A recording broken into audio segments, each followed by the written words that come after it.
Wondery Plus subscribers can listen to Crime and Sports early and ad-free right now. Join Wondery Plus in the Wondery app or on Apple Podcasts. Your weekly dose of romance and drama has arrived. Season 29 of The Bachelor is here, and Grant Ellis, certified hottie and former day trader, is trading his day job on Wall Street for a second chance at everlasting love. New episodes drop every Monday at 8/7 Central, bringing you fresh twists in Grant's journey to find his soulmate. This self-proclaimed mama's boy is all grown up and ready to invest his heart. Will his playful charm win over the house full of hopefuls, or will the competition prove too intense? From heartfelt moments to adrenaline-pumping dates, each week brings new surprises in the mansion. Will Grant find his perfect match or end up with a broken heart? Tune in every Monday at 8/7 Central on ABC and stream on Hulu for new episodes of The Bachelor. In the depths of an Atlanta forest, a clash between activists and authorities ends in tragedy. I'm Matthew Scher, and on my new podcast, We Came to the Forest, we expose the hidden truths behind a shootout that left one activist dead and countless lives forever changed. Binge all episodes of We Came to the Forest ad-free on Wondery Plus.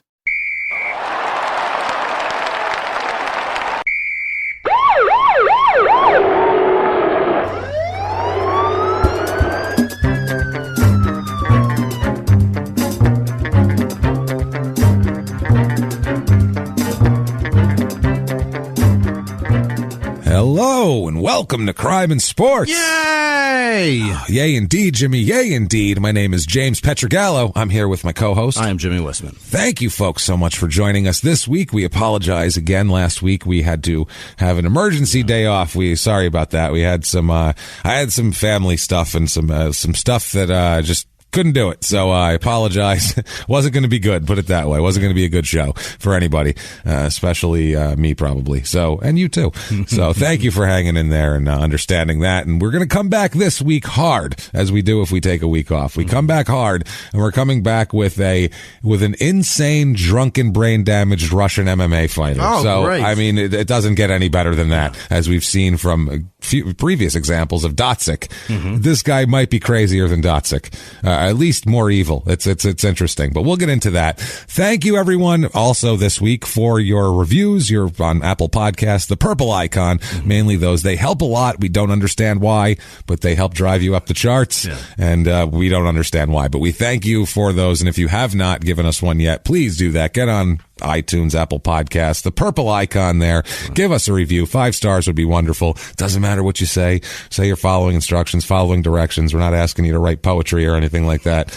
It just helps on the business end. So if you want to do that, that would be great. Also, go to shutupandgivememurder.com. Oh my goodness, for everything. Crime and sports, t-shirts and bags and things and mugs and whatever you want. Small Town Murder stuff, which you should be listening to Small Town Murder if you're not. Also, tickets to live shows. All the Small Town Murder live shows. Crime and sports live shows sold out. Right. So sorry about that. We are booking some for 2020. Yes. A few select places here and there for crime and sports. But this show, hope you guys are excited for, because it's going to be sick, the one on October 19th, I have to say. So thank you for everybody who sold that out rather quickly, and we're excited to do that. And also from shutupandgivememurder.com, you can be one of our heroes. One of our heroes who we'll talk about at the end of the show. These are our producers. These are the people that keep the show going. If you like the show and you're like, hey, this is a good show, it comes out every week, that's pretty cool. Thank these people, because they are the ones who make it possible. You can go to patreon.com/crimeandsports or head over to PayPal. Use our email address, which is crimeandsports@gmail.com. If you want to make a donation, that would be wonderful. Thank you. Every cent is appreciated. We're telling you that right now. Absolutely. People go, oh, I'm sorry, I gave you $1. I'm like, what are you apologizing for? It's amazing. If everybody gave us $1, we'd be, forget about it. It'd be amazing. So thank you for everything you guys do. Honestly, we really do appreciate it. And that said, we got to dive right into this, because it's bonkers, Jimmie. We've had a Russian MMA fighter before. We've had 2, actually. We had Dotsic, and then we had the Sulev guy there. It was episode 99, 100 there, who was a Russian mobster who killed somebody and allegedly. It's always crazy. It's great. This guy it's amazing, because with the MMA fighters we get, obviously, to want to do that to begin with, usually is there's a little. You gotta be unhinged. Loose wiring, we'll say. Not quite, it doesn't have to be completely unhinged. Just, it's loose. There's every once in a while a sparkle shoot out when you turn the switch. You know what I mean? little bit of loose wiring, and then you add in the brain damage after the fighting, so that makes them a little crazier. Now you add in Russian, which right away means drunk also, which is amazing and makes them crazier. And they're fucking Russian, which makes them even crazier because they're Russian. They have no rules. Crap. It's Russia. Yeah. If you grew up in the 80s in Russia, all bets are off, man. Like this guy did, who we're going to talk about, Alexander Emelianenko. Oh, it's Fedor's brother. Yeah, here, yes, and with a K. With a Isn't it a K? It depends. No. It depends. It depends on where you look. Depends on where he feels. Sometimes it's KS, Alexander, right. And sometimes it's Alexander, like normal, like the great, But it's always Emelianenko, which is very fun to learn how to spell, as I learned this week.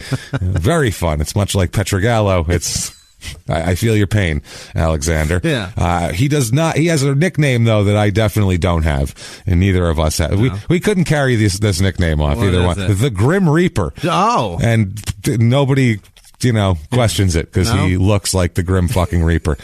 This is a dude who you would imagine in like a movie if you owed the Russian mob a bunch of money and you shows up, you like accidentally hit one of their daughters with your car or something. This would be the guy who would like appear in your bedroom at 2:00 in the morning, and you would die of a heart attack because he's a frightening, scary individual. The last name is scary enough. No, he is scary, man. And his brother Fedor is one of the. They're both terrifying. Absolutely. Well, his brother's one of the most renowned MMA fighters of all time. He isn't quite that, but he's a bad dude. We'll put it that way. He probably would be that if he wasn't such a fucking personal disaster. If he wasn't on this show, he would probably be that. But his stupidity really gets in his way quite a bit. His stupidity started all the way back on August 2nd, 1981, when he was born. I assume right from then, it was nothing but downhill. So 81, he's born in the Soviet Union at the time, when it was still the Soviet Union. So right away, you got to picture 1981 Soviet Union. Right. These are bleak times. I just picture everything is gray. It's very gray. Reagan's our president then, right? Yeah, 81. He had just been sworn in January there. So he had our economy was a disaster at the time, and things weren't going well in Russia. Things were going poorly there too, but they weren't outwardly saying it, but very rough times. I saw a documentary from 2008 with Phil Rosenthal. Do you know who he is? He's the one of the creators of Everybody Loves Raymond, which is a terrible, awful sitcom. But Phil Rosenthal's a hilarious guy. He is.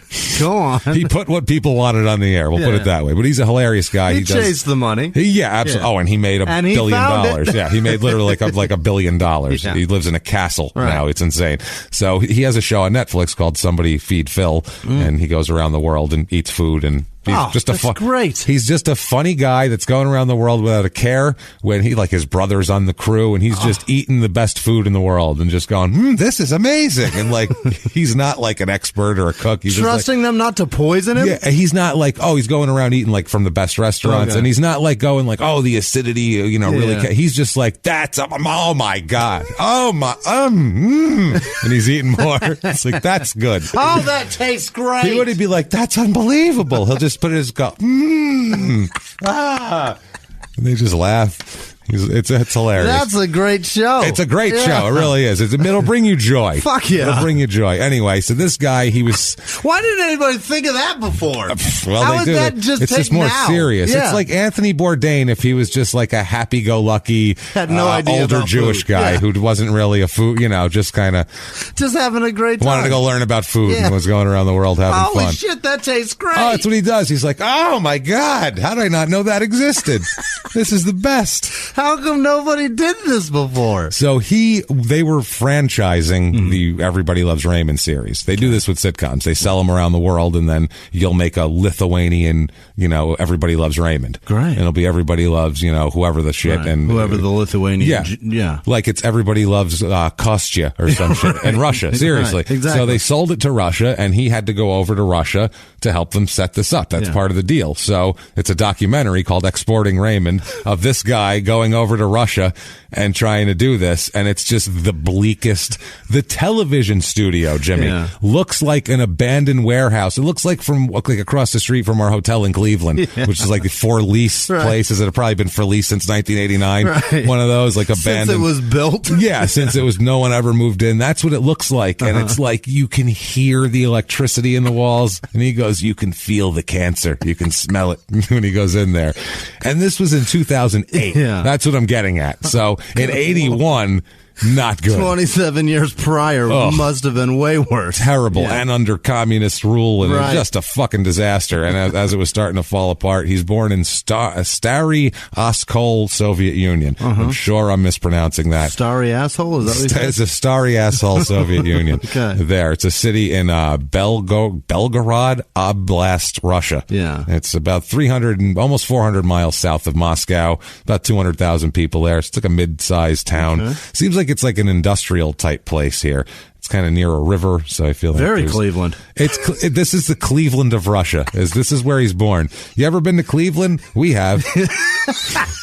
We went there last week. Daisy. And woof, that's a bleak city, man. Let me tell you something, guys. Cleveland. It is hilarious. I feel you. Now I'm like, I feel people from Cleveland, and I identify with them, and I give them credit for not committing suicide on a daily basis. If you can muster through a week in Cleveland, you get all the credit in the world from me, because I was there for 48 hours and I considered hanging myself. They just had a serial killer busted. Like, he murdered from like 2010 to 2011, and being there, now I get why. Yeah.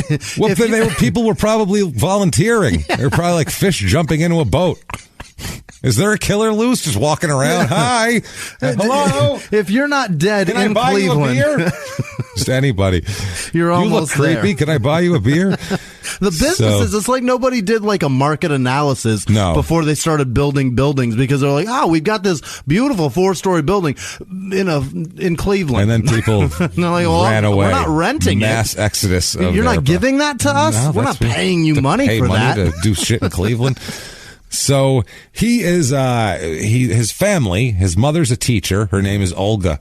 Olga Fyodorovna Emelianenko. Yeah. So I could have guessed at least one of those. That's a Russian woman right there. She's got a babushka on, and she's making borscht, and That's a sturdy woman. She will beat your fucking ass. His father's a welder. Vladimir Emelianenko. Of course. So, I mean, this is the most stereotypical Russian family ever. Vladimir Alexandrovich. Oh, that's his name. That's his middle name. That's his middle name, Emelianenko. Now, he is the third child born to the family, Alexander. He's got the oldest, I guess, is a sister, and then he's got Fedor, who's his older brother, and then they have a younger brother named Ivan, which is another as Russian as you can get. This is, and then Ivan, who is actually Ivan Drago, who will fight Rocky a few years later. That's what I feel like is happening here. This is ridiculous. This is the George Smith of America, giving birth to Peter, and then John, and then James. And then James. Right. It's all just, this is Russian biblical is what that is. That's what this is. Yeah, it's really salt of the Russian earth. Jesus Christ. That is a salty earth. That Russian earth, boy. Nothing grows on it. That's why it's so salty. So salty. All we can grow is potato. Too much salt. That's all it is. We don't even have to fucking salt the French fries. We don't salt. They come up very salty, tasty. You need vodka to wash down. Right. So in his childhood, his parents worked a lot, and he was like a latchkey kid, so he just hung out on the streets, which apparently were rough. Apparently, I imagine a shitty industrial Russian Cleveland in 1981 under communist rule. Not everybody's probably walking around thrilled. Right. It's probably pretty shitty, I would imagine.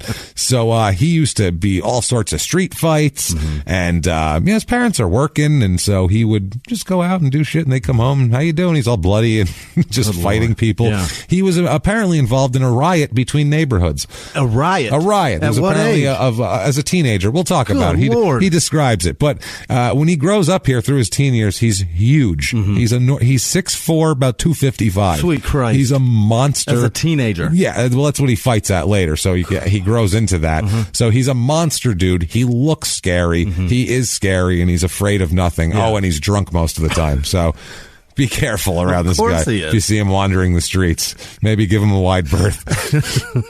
So I found an interview with him here from Jesus Christ. I think this was Bloody Elbow or something, or one of the it was a SureDog interview. I apologize. SureDog.com here, and he says here about his childhood, quote, "Well, we did everything, you know. Well, you know, if I started for me, it's all normal and not out of the ordinary, you know, about my childhood and when I was a teenager, life and what took place. If I was to start telling today's kids and tried to compare them and their lives to me and my growing up, of course it's going to be completely different." You think? That is the most confusing statement I've ever heard. Well, it's also translated from Russian from a brain damaged drunken MMA fighter. So that's a lot of filters to put on it.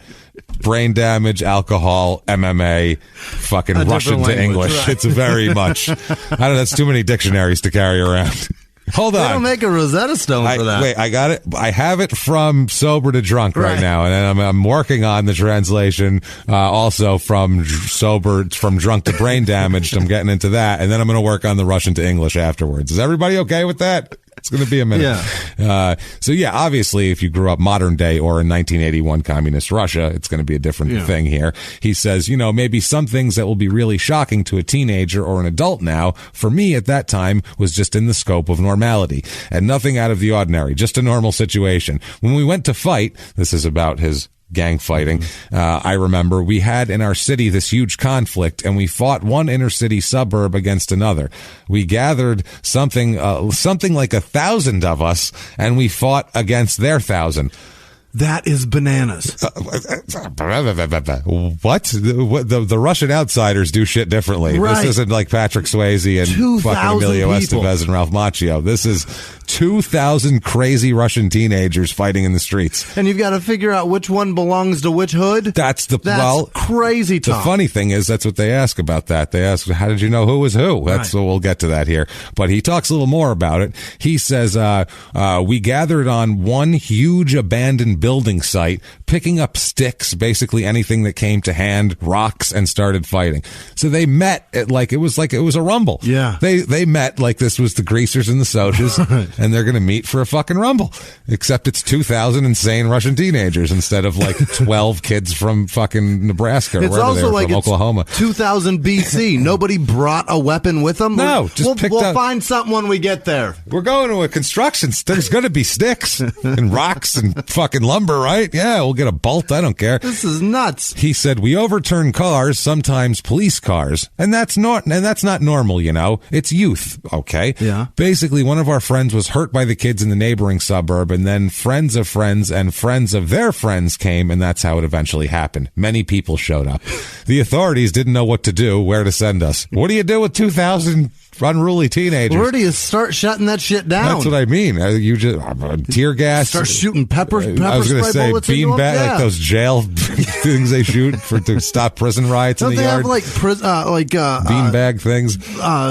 Pepper spray bombs that hit them and then they go off. Those things happen, right? I'm sure. I doubt they had them in 1981 or 87. They did that shit in 68 in Chicago at the Democratic Convention. They got them. They were putting tear gas shit on there, and then the protesters were throwing them back. Putin's fucking poisoning people by now. Right? They've got some shit there. Putin loves this guy, by the way. Really? Oh yeah. He's a fucking huge fan. Well, they're both psychopaths, so it's perfect. Yeah, it's goddamn perfect. So so they're overturning police cars. No one knew what to do. Now, the interviewer here said, in a fight like that, how do you know who's fighting on whose side? Because there's we all wore red shirts? Okay, good. You guys got green? Let's fucking rumble. Tommy, you wore green today. What the fuck? Well, he says, well, all of your foes, they are coming head on at you. And all of your friends, they're behind you, supporting you. Not once it starts, though. Then everyone's turned around. Right. If you're all running from one direction, you get it. But after 3 minutes... 1,000 people, you don't know all those people. Right. It's not like you know, that's Tommy. Like, no, that's 1,000 people. What if you're in the sixth wave? That's what I mean. You don't know what's going on. Eventually, those guys are behind you. Oh, it's a mess. People are on the ground. Who do you pull off of who? Really, they needed a uniform system. So they said, the interviewer said, quote, so with sticks? And he says, quote, anything that came to hand, basically. Though we tried not to pick anything up that was blatantly a cold weapon, like knives, stabbing weapons, etc. But still, sometimes, and he trails off. Sometimes people got stabbed. Yeah, people get stabbed a little bit. They said, did you ever get beat up at such things? He said, of course. I'd get it and they'd get it. Everyone would get it at some point. We were young. That's what you do. You get stabbed and beat with sticks when you're young. Everyone does. So he said, I was in maybe 8th or 9th class, which is 13 or 14, 8th or 9th grade. Yeah. Imagine to yourself, say 200 kids, 13 or 14 from one side, and a similar group on the other side, maybe a little older, but really they're children. They get together and start, having watched some movie about something, and they pretend, or they're fired up by some song. It is easy to start a Russian teenage riot. Fired up by some song. They watched a movie and wanted to pretend something, or heard a song that fired them up, so we're all going to riot with sticks in the streets. No. Oh my! What the hell kind of music are you listening to over there? No wonder they want to ban music over there. No shit. That band Pussy Riot is creating havoc in the streets. Unbelievable. Hundreds of kids. He said sometimes kids didn't even know why they ended up there or what for.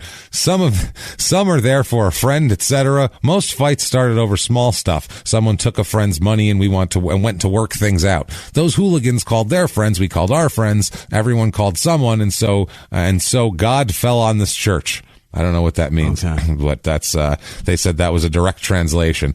God fell on this church. That must be, maybe that means it's like a Russian, I'm sure it's like a Russian cliche or something. That's Russian, such is life. Yeah. And so, whatever. It is what it is. Right. Russian it is, and God fell on this church. I don't know. What do you want from me? I didn't. Fucking God. What do you want? That is what it is. I don't know. So he said they had no idea what to do with us. Imagine 500 children. What do you do with all of them? Is it 200, 1,000, or 500? Right. How many fucking kids are involved in this? Can you get your numbers straight, sir? You are way all over the board here. Did God kill a bunch of them when he fell? That's what happened. It was 1,000, then 500, then down to 2. He says, what do you do with them? What did they do? Stood and watched. Called out, I guess this is the police, tried somehow to separate us and make everyone leave, but it was useless. If today everyone leaves, tomorrow we gather again, and it's the same thing. What do you do? We needed to sort things out. Sometimes it worked. We'd turn up, sort something out, and then everyone goes home and things are quiet for a while. Then later, again, it's the same thing. And then eventually some of your foes from those fights become really good friends. Okay. That doesn't happen in gangs mostly in the U.S. No, but really. It does sound very familiar of like being a kid when I was a kid, just not on so many kids. Just not on a riot scale. On a riet scale. Right. It's the difference between Russia and Colorado Springs, probably, is I would say. That's the main difference. There's no buildings smoking and rubble anywhere. That's what it is right there. The difference. They're trying to remove the asbestos. Here they're still installing it. It's just not enough asbestos in this building. That's what they need is OSHA over there. That's all. That's all. You get OSHA over there, it fixes everything. So he says, okay, this is awesome. Now this is his definition. This is Russia. Okay, put this shit on a postcard, everybody. Quote: basically, like in Russia a long time ago, fist fights on holidays and during celebrations. So it was like Festivus. Like, you're not a Seinfeld guy. Festivus was feats of strength. Was George had to fight his father. That's part of it. It's like you tell people there's airing of grievances. Yeah. I got a big problem with you people, and you tell them what they did wrong this year. And then there's feats of strength, where someone challenges someone to a wrestling match in the living room. That's great. That's what I feel like is going on here. He says fist fights on holidays and during celebrations. Men would drink, go outside, take their shirts off, and then go fight each other in big groups for fun. Merry Christmas. Yay, Russia. It's fucking negative 14 degrees out. Take your shirt off and we fist fight. What the fuck are you people? We settle this like men. This is a different breed of folk here. This is like hillbillies on steroids. Right. Like they'd fit in West Virginia for like 2 weeks, and then West Virginians be like, these fucking guys with these assholes. These some bitches are crazy. I can't get them to take no pills or nothing. I said, come the fuck down, take some of these. And they're like, nah, we don't want none. And then they punch me in the face for no reason. Can't get them to keep their fucking shirts on. So they'd fight in big groups and quote, and straight after all go back to drinking again. It was literally just for fun. It was like Dotzik and his friends. Remember them fighting fighting outside that thing outside. It was just for fun. That's what they were doing. How is that a thing? It's Fight Club, but very less formal. It's just at a celebration. You get your brother-in-law. Right. You're like, let's go fight. Yeah. Then you go out there and take your shirt off in the cold. And it's Fight Club, but you tell everybody. You tell everybody. And you hope maybe a bear wanders through and you can fight him too, I feel like. Oh, we fight the bear now. Yes, very good. First rule of Russian Fight Club, tell somebody. Tell everybody. Tell 6 friends. Second rule of Russian Fight Club, sticks are okay. It's fine. Third rule, when you're done, everyone goes back to drinking again. Fourth rule, tell more people. Tell more people. So he says, like real men used to do here, gather, fight, and then everything is fine again. That was how the definition of a real man, if we just hung out and drank and fought and then went back in and hung out again. What if we just hang out and drink? And not fight? You know what I mean? That'd be fun. Let's just hang out and smile. Let's do that. Absolutely not. It's only about drinking. Let's smile without blood coming through our teeth. No, but that's the fun part. God. Then what do you have to talk about? After a big brawl, you have something to talk about for a while, I guess. That's conversation. Why aren't you talking? I'm sucking blood out of my gums. That's why. Now we have something to talk about. This very much better now. Very, very much better. So the interviewer said, well, where were your parents during all this? A very fair question. Absolutely. Absolutely fair question. I didn't even think of that one. That's what I mean, because it's Russia. You figured they were like killed in Chernobyl or some shit, or in a mining accident or some. Yeah, the school didn't. Everyone wasn't killed from asbestos at her school. Where the fuck were Vladimir and Olga? That's what he said. They worked. That's what he said. They were working 24 hours a day. They're working. They're poor. Yeah. That's what it is. They didn't have a lot coming up. He said that basically he doesn't hang out with anybody from his old town. He said, when I left the city I was born, I left everyone I knew there. He said, it's not even that I left them there myself. They decided to stay there themselves, so to speak. All my friends, people of a limited, it's not that they had limited perspectives. They had limited ways of thinking. So he basically moved out of his shitty, small town and went to the big city. That was what he was doing here.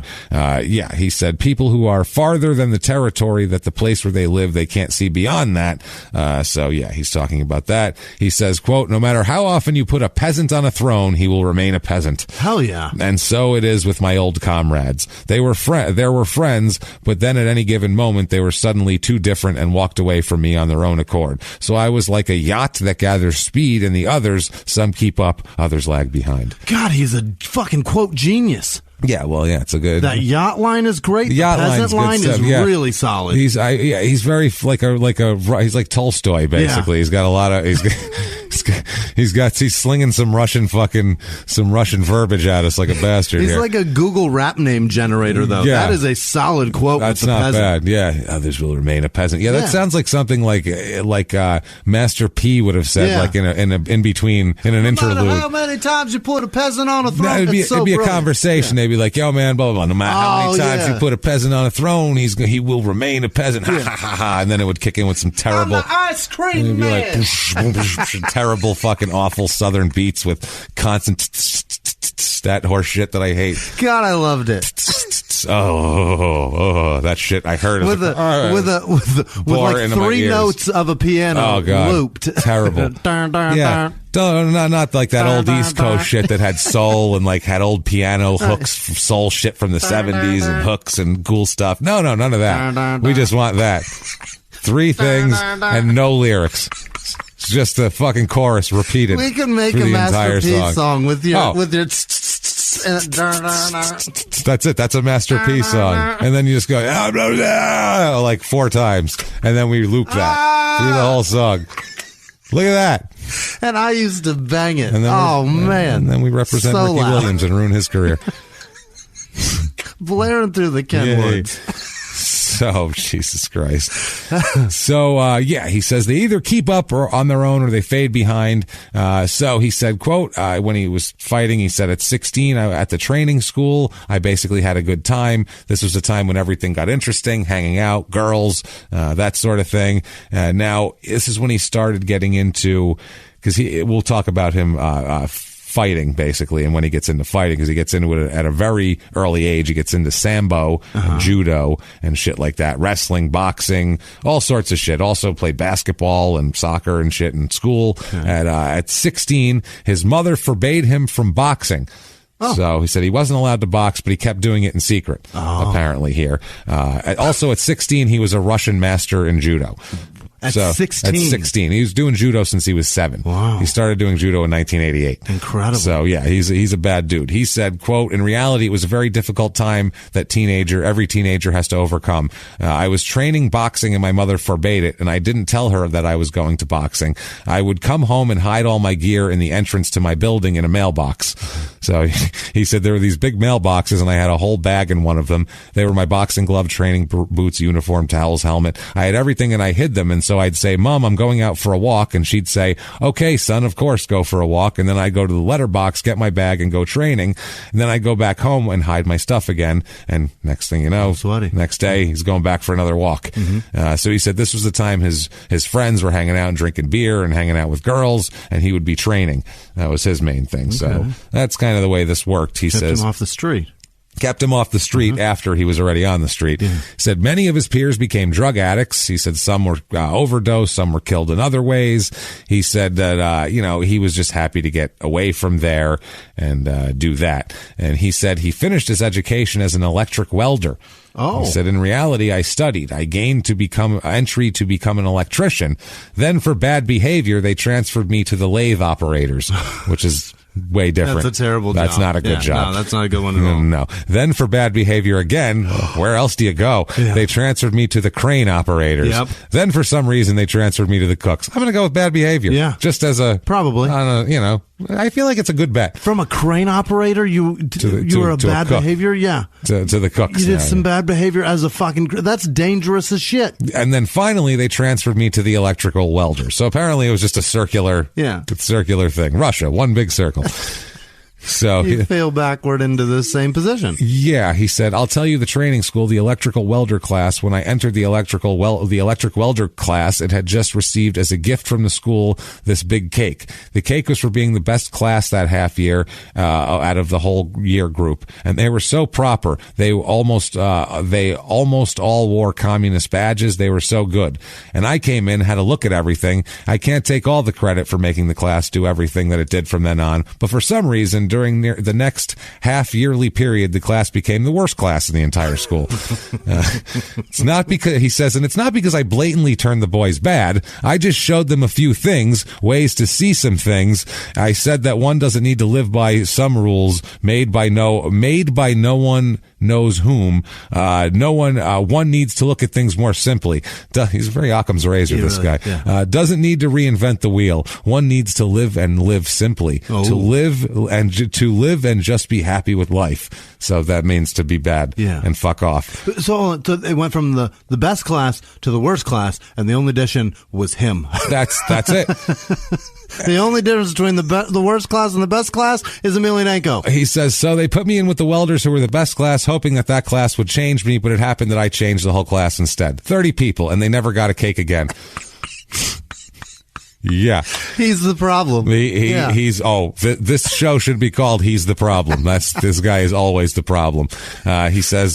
He says everything, there wasn't anything out of the ordinary at this time. Everything was normal. He said, because I went through everything and in my own turn, I was, so to speak, cooked in the same porridge. Of course, now my life is completely different than them. So he talks about this whole shit. He says, it was just a lot. Life was just simpler here. Yeah. He said he spent a lot of time on the streets. There was nothing to eat at home. We ate just cooked spaghetti with my brother or just potato. In the best scenario, my mother would make a cabbage soup of some kind on some kind of bone for bouillon. She'd make a 9-liter pot for the whole week, and we'd eat it until we were finished, and that's how we ate. Wow. So just basically a fucking bone on a cabbage soup, and that would be like, ooh. Russian Charlie Bucket. Yeah, this is going to be good. So that makes you want to go out and fight in the streets, I guess, apparently. He said, so they had to amuse themselves and come home to eat because it was the only place we could. He said it was very hard to train seriously, so we did did what we had to do. Whatever we had to do to survive. He said he didn't refuse anything, didn't turn away from anything, but we didn't do anything that made us less than people. And then his mother and father separated when he was 14, and he said his father started thinking of his own stomach and his own life. He stopped helping us, stopped helping my mother.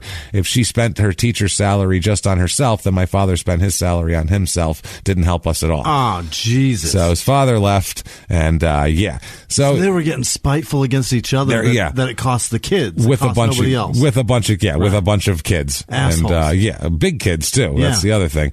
So he said the streets brought us up. He said everything, he tries to remember happy times. There weren't a lot of happy times. He said there were times of change, hungry times, cold, and I grew up on the streets.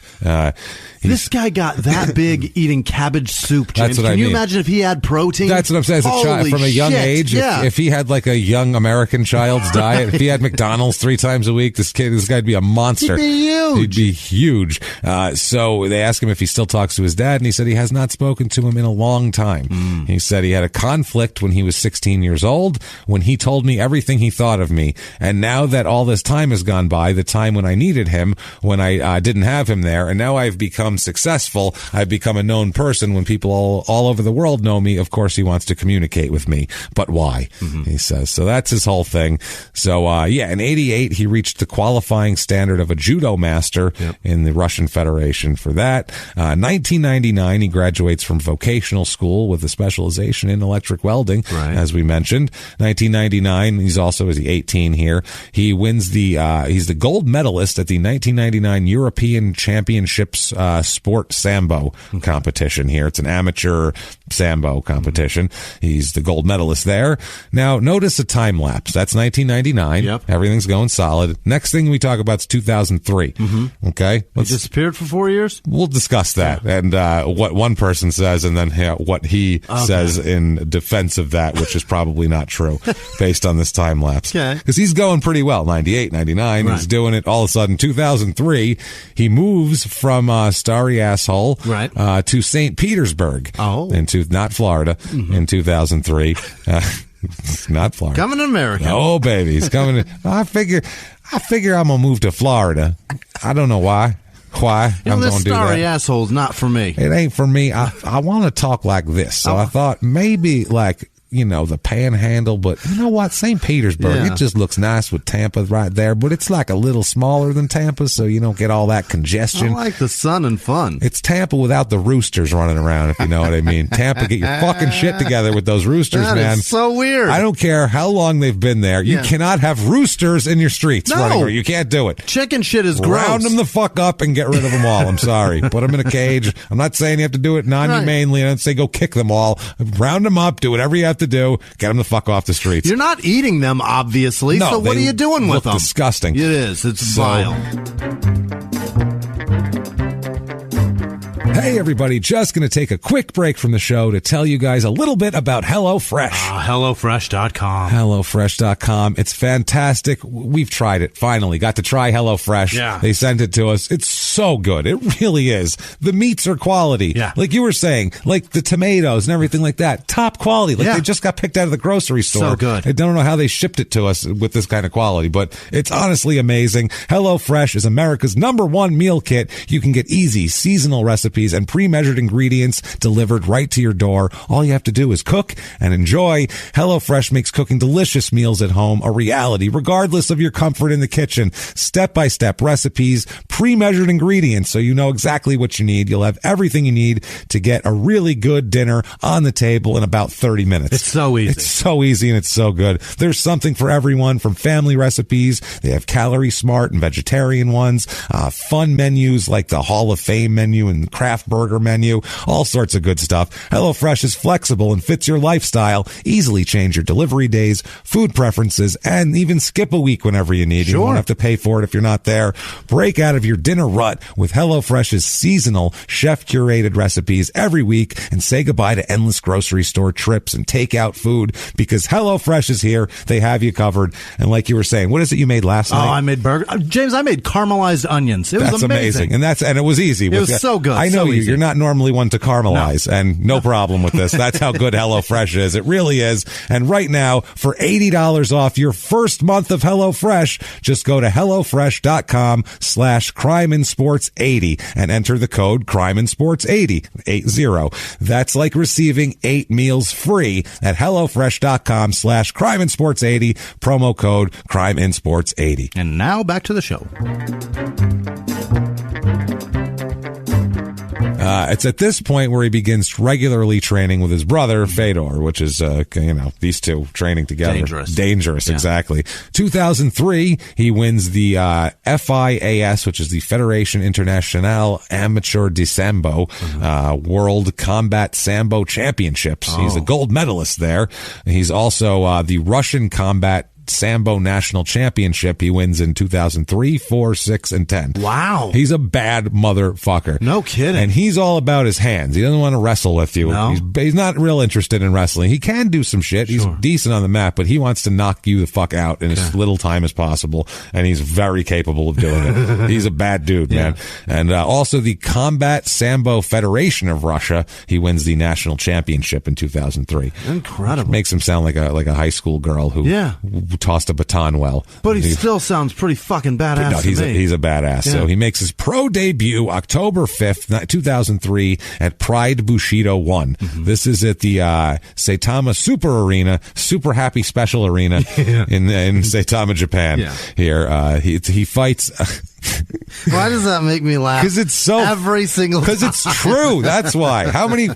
You look at whatever phone. Just look up Chinese restaurants and Yelp or some shit in your town, and one of them will be like extra happy special, 100% fabulous. Fantastic happy time buffet. It's going to happen. Or dry cleaners. It's a cliche and it's an old joke and it's true. That's why it's amazing. It never stops. It never stops. Me smile. Because immigrants don't know it's a cliche and a joke, so they keep fucking doing it. It's hilarious. They'll never stop. That's what we need. A board. When an immigrant comes in, like someone like that, you need to sit them down and go, look, it's funny when you name your shit that. Let me tell you why, okay? And to try to explain satire. It's very complicated. English. It's also hilarious when you come over here to do nails and you pick a name like Stephanie and it's clearly not your fucking name. No. No. Barely speak any English. You got a girl named Mary doing your nails, and she's tying away, whatever that language Looking is. for Heather? Yeah. She doesn't. I have an appointment with Tiffany. You know how she around? Super weird. Oh, I'm at the right place. This is the super special happy... Fantastic 100% nails, right? Oh, no, this is the super extra special happy one. I'm sorry. I'm at the wrong place. No, I don't want to meet. Tabitha's 3 doors down. I'll be over there. I'm going to go meet Heather. I don't want to see. I don't want to see Karen. Thank you, Tyra. I appreciate it. So thank you very much. He fights Asuario Silva, who was a 16-8 career, wins by split decision here. He's 1-0. We'll buzz through fights pretty quick. There's a couple that are kind of whatever, but we're going to kind of just gloss over. No one cares, including me. No one cares. They don't. No one wants to hear details of fights they didn't see. No one wants to know when he's happy. Yeah. We'll tell you if he wins or loses, and it tells you, it shapes his career, and then we'll show you how that makes him fall down. That's the fucking show. So December 31st, 2003, New Year's Eve, he's at the Inoki Bombaye 2003 Inoki Festival. I don't know. In Japan? It's in Kobe, Japan here. It is the Inoki Genome Federation. Oh. I don't know. He fights Angelo Arroyo, and he's a 10-5 career fighter. He wins, Alexander does here, the Reaper, wins by second round TKO. It's a big cut over the guy's eye. Fight stopped. He wins 2-0. May 23rd, 2004, Pride Bushido 3. 3 in Yokohama. He fights Matt Twin Tiger Foki. Twin Tiger. Yeah. There's only one of you, so that's impossible. Stupid. 5-4 career fighter. Is he fighting Double Dragon next? He is. He's fighting Thomas Double Dragon. So, he wins by a submission here, rear naked choke in round 1. Brings him to 3-0. He wins somewhere in here in 2004, he wins the Fédération Internationale Amateur de Sambo gold medal again in 2004 for Sambo. August 15th, 2004, 2004, Pride FC Final Conflict 2004. The final one. It's only August. This is the end of it? It's only August. What are they going to do for the rest of the year? Final Conflict of 2004. That tells me that no more fights. Yeah. That's it. That's all we got. We're done. Bye. Season over. See you in 2005, everybody. What the fuck?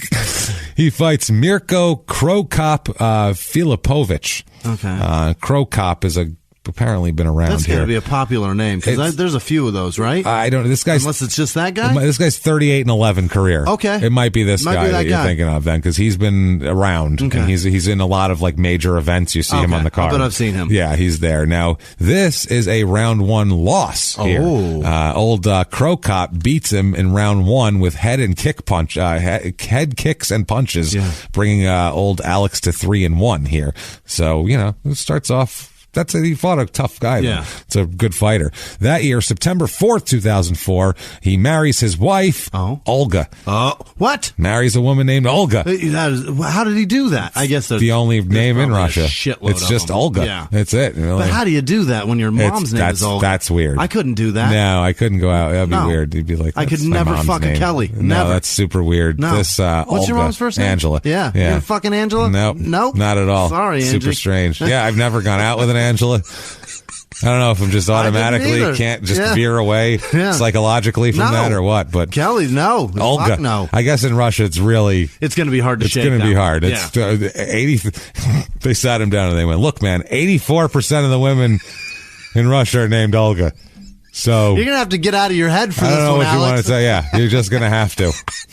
Sorry. They're all named Olga. Think of a fucking pet name, sir. Call her something else. Come up with something else. So, fuck, man. Call her Cupcake. That's it. Whatever. Call her fucking Borscht Bun. Who cares? Let's do it. So, October 9th, 2004, this is his first fight outside of Japan. Yeah. And we'll talk about this because he goes to Japan, and you can't really go to Japan. They're very strict about criminal records and things like that. Mm-hmm. So, there's something that's going to come up where we're pretty sure he had a criminal record wiped clean by the Russian government to allow him to go overseas and fight. Pretty sure. Let's just put it that way. It's probably like 99% sure, not positive. But so this is his first fight. This is M1 MFC motherfucking championship. Middleweight GP it is. Yeah, the motherfucking championship. They got UFC in Russia. And all of your underlings got to figure out how to name these better. Yeah, they're terrible. These are bad, horribly named. Yeah. Every time. Always bad. He fights Carlos Barreto, 14-9 career fighter. This goes all three, and Alex wins by unanimous decision. Mm-hmm. So 4-1. So he's starting to sputter a little bit here.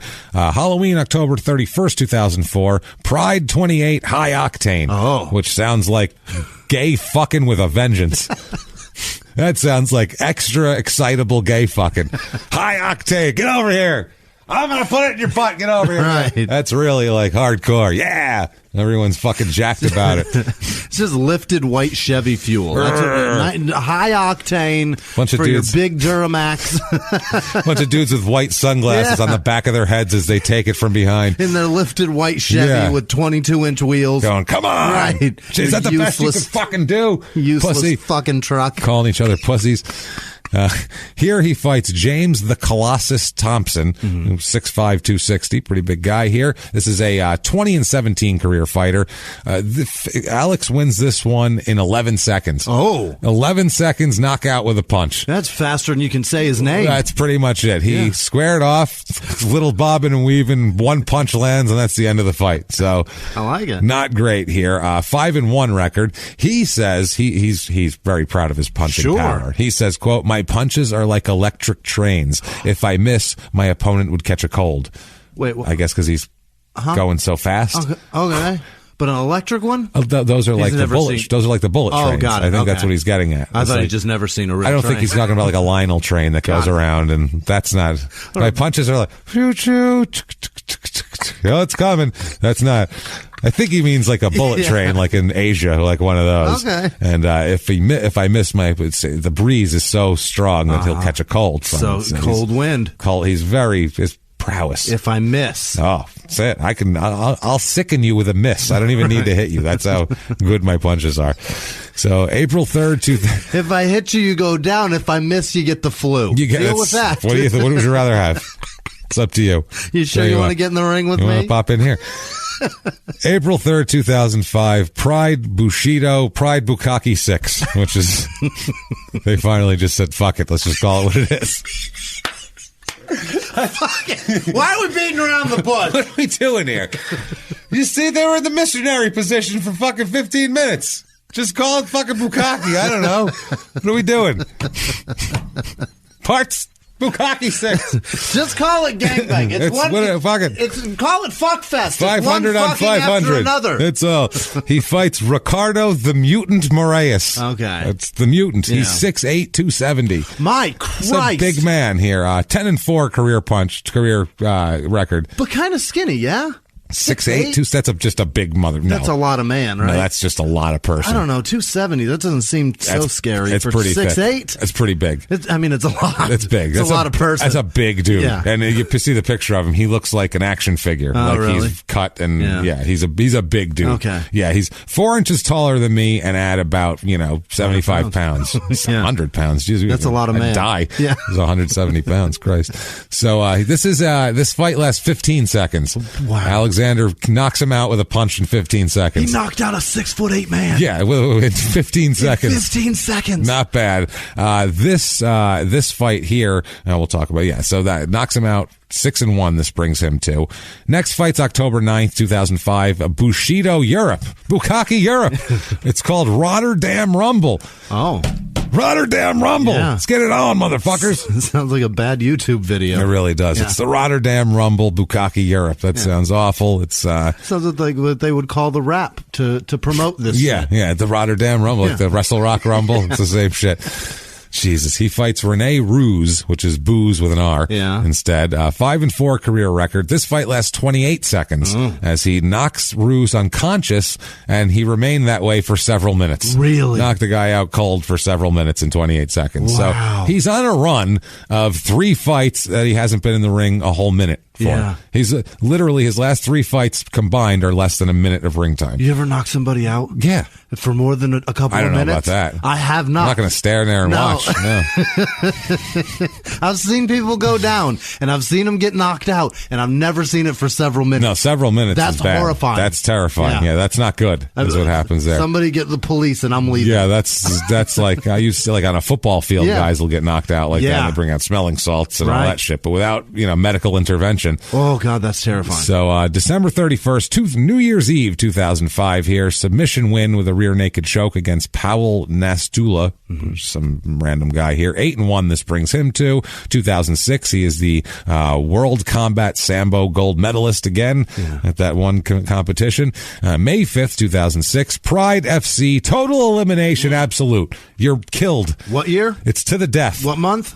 May 2006. That's the end of it. To the death. That's it. We're doing it now. Total elimination, absolute.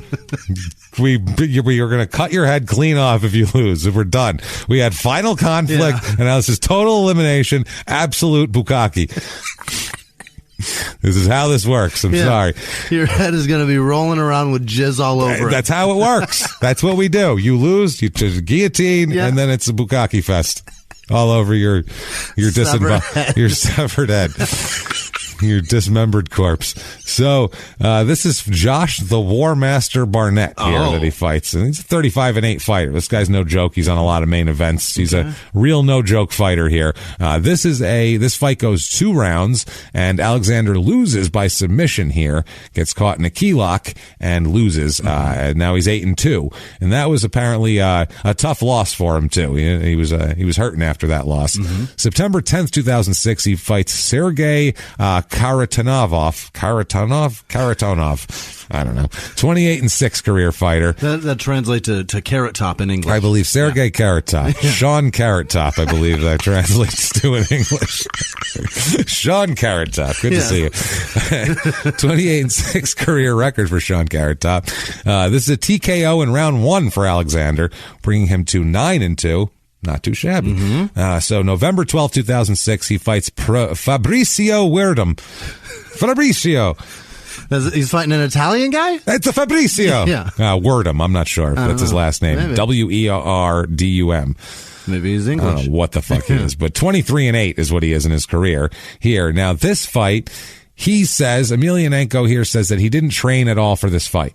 He says he didn't train. His original opponent was not supposed to be Werdum. It was supposed to be somebody else. Okay. So he didn't train for this fight at all. Got it. Apparently. Somebody thought he could knock out in 12 seconds. Not this guy. This guy ends up beating Alexander by submission with an arm triangle choke, bringing him to 9-3. So somebody just discovered he wants to go. He doesn't want to go to the ground. He doesn't want to go to the ground. No, he doesn't. You look at this guy and you see what he does, and you go, well, don't fucking stand there. I'm clearly not going to box with him. He'll knock you out cold for several minutes. That seems like not something I want to do. My name is Fabrizio. No. I clearly do not box. If you're fighting Mike Tyson and the option is to not have to exchange punches with him, you'll try to dive at his ankles. If that's you'll do something else. Oh, just fight him? That sounds terrible. I'm not doing that at all. No. Why would I do that? You mean there's a gun in my corner? I'll clearly use that. Good Absolutely. Deal. I better hit him before he gets to me, though, because he's going to fuck me up otherwise. So, April 14th, 2007, this is like a countries versus countries competition here in St. Petersburg. This is versus Big Eric Pele, who's an American guy. He's a 6'2", 340-pound fat bastard with an 11-5 career record.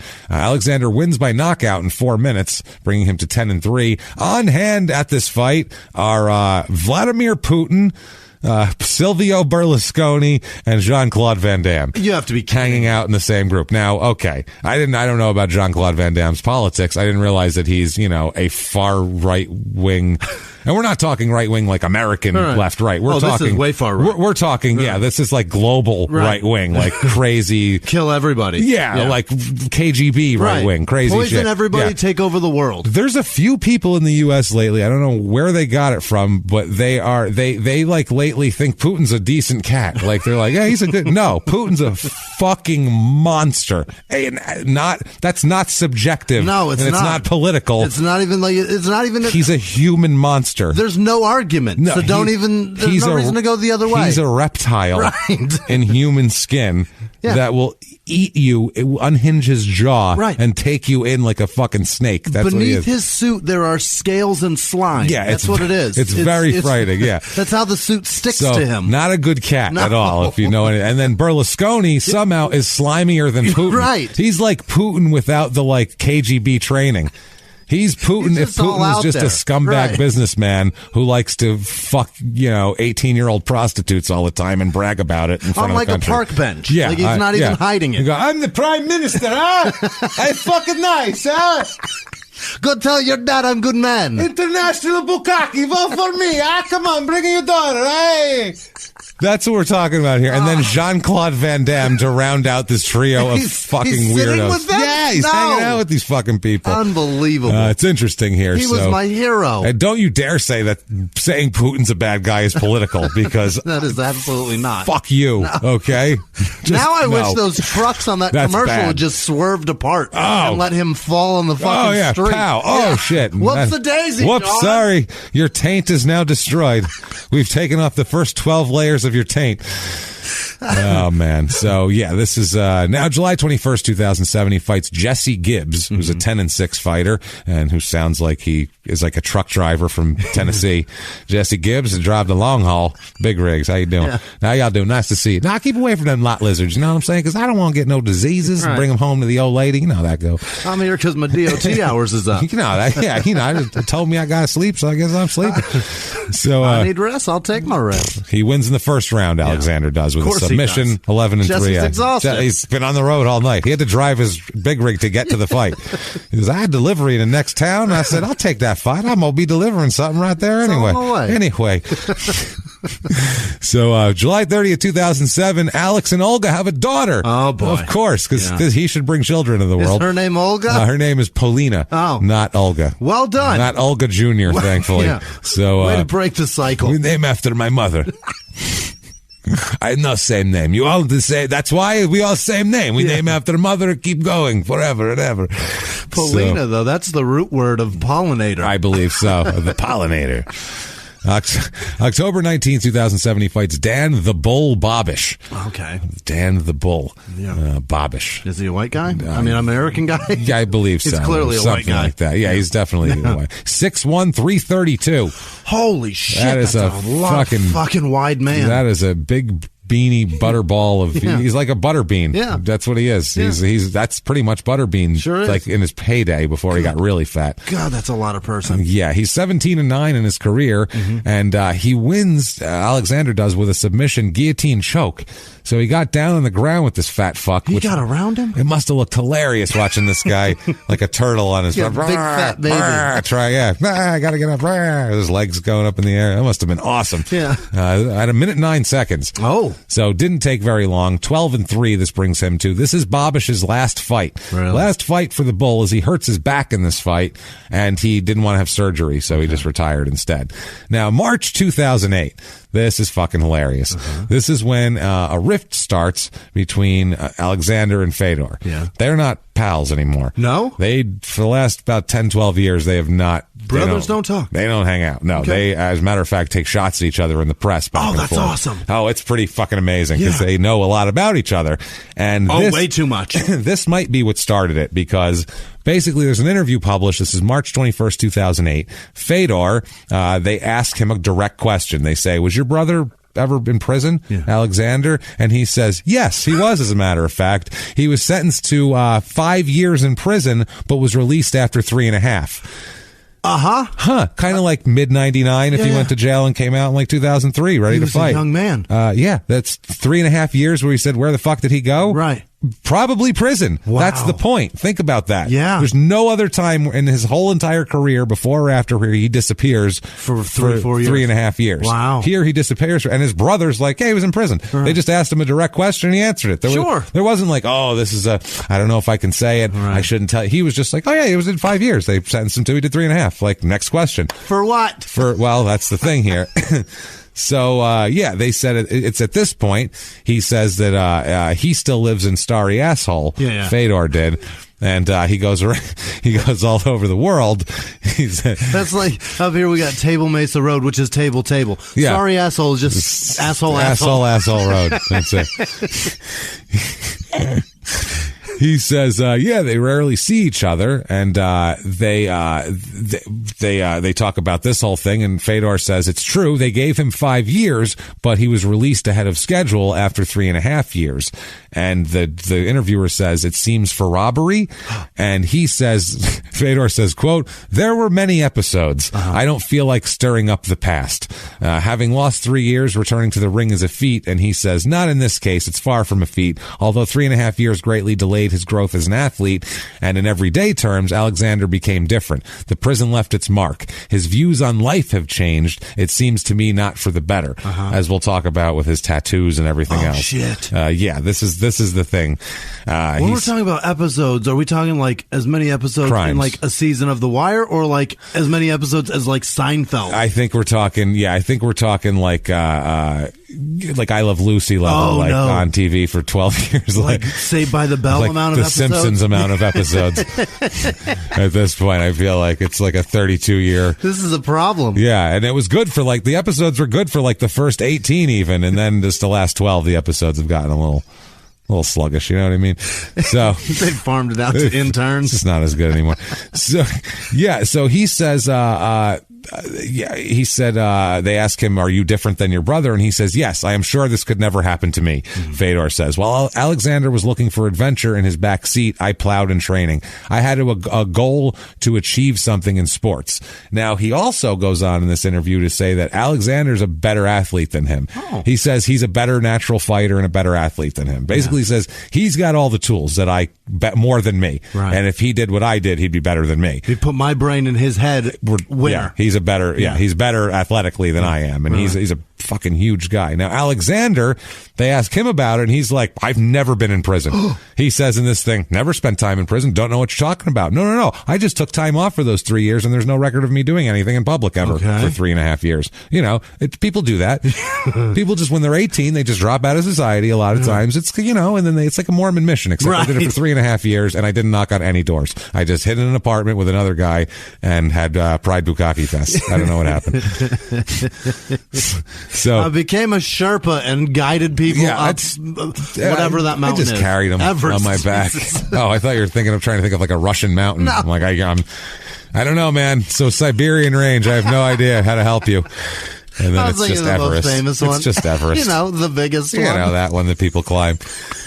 So, Now, people actually start to say, commentators will start to say, well, we think Alexander's probably telling the truth. Now, first of all, why the fuck would Fedor make that up? Right. Just in an interview, did your brother go to prison? Yeah, he did 3.5 years. Right. I don't want to say for what. I don't want to stir up his shit, but yeah, he did 3.5 years. Right. No reason that would be false. That's the truth.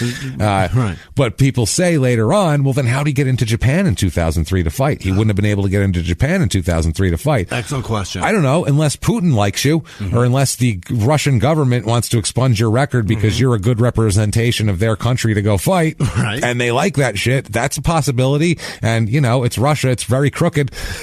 I'm thinking that's probably what happened here. Yeah. And also they talk about his tattoos a lot of them are kind of ones that you might acquire in prison, possibly. Okay. Or that sort of lifestyle there. So, it's interesting here.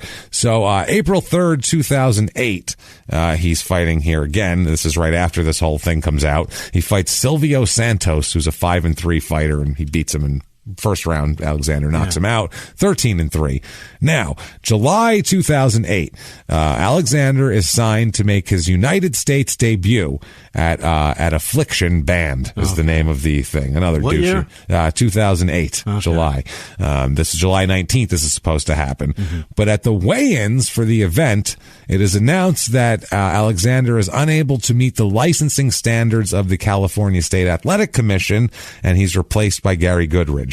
Now, what could that be? Well, there's rumors about what that is, and he immediately denies these rumors. The rumors are that he had a positive test for hepatitis B. Oh, gross. That's the rumors. That's no good. So that's not great, probably, with a lot of blood being shed left and right. That should be sprayed left. Yeah. Probably not good. Right. They said that he says, though, that that's not true, and that he's unable to compete because he arrived late for the doctor examination 2 days after his scheduled date for the medicals with the athletic commission due to visa issues. Yeah. So I was trying to get in the country the whole time, and I missed my appointment, and, that's what it is. I could see how that could be how that happens. For hepatitis and then there's that, fucking B. They just go hepatitis and made up a letter. They were like, A, B, or C. I don't know. I rolled the B. Well, fucking B.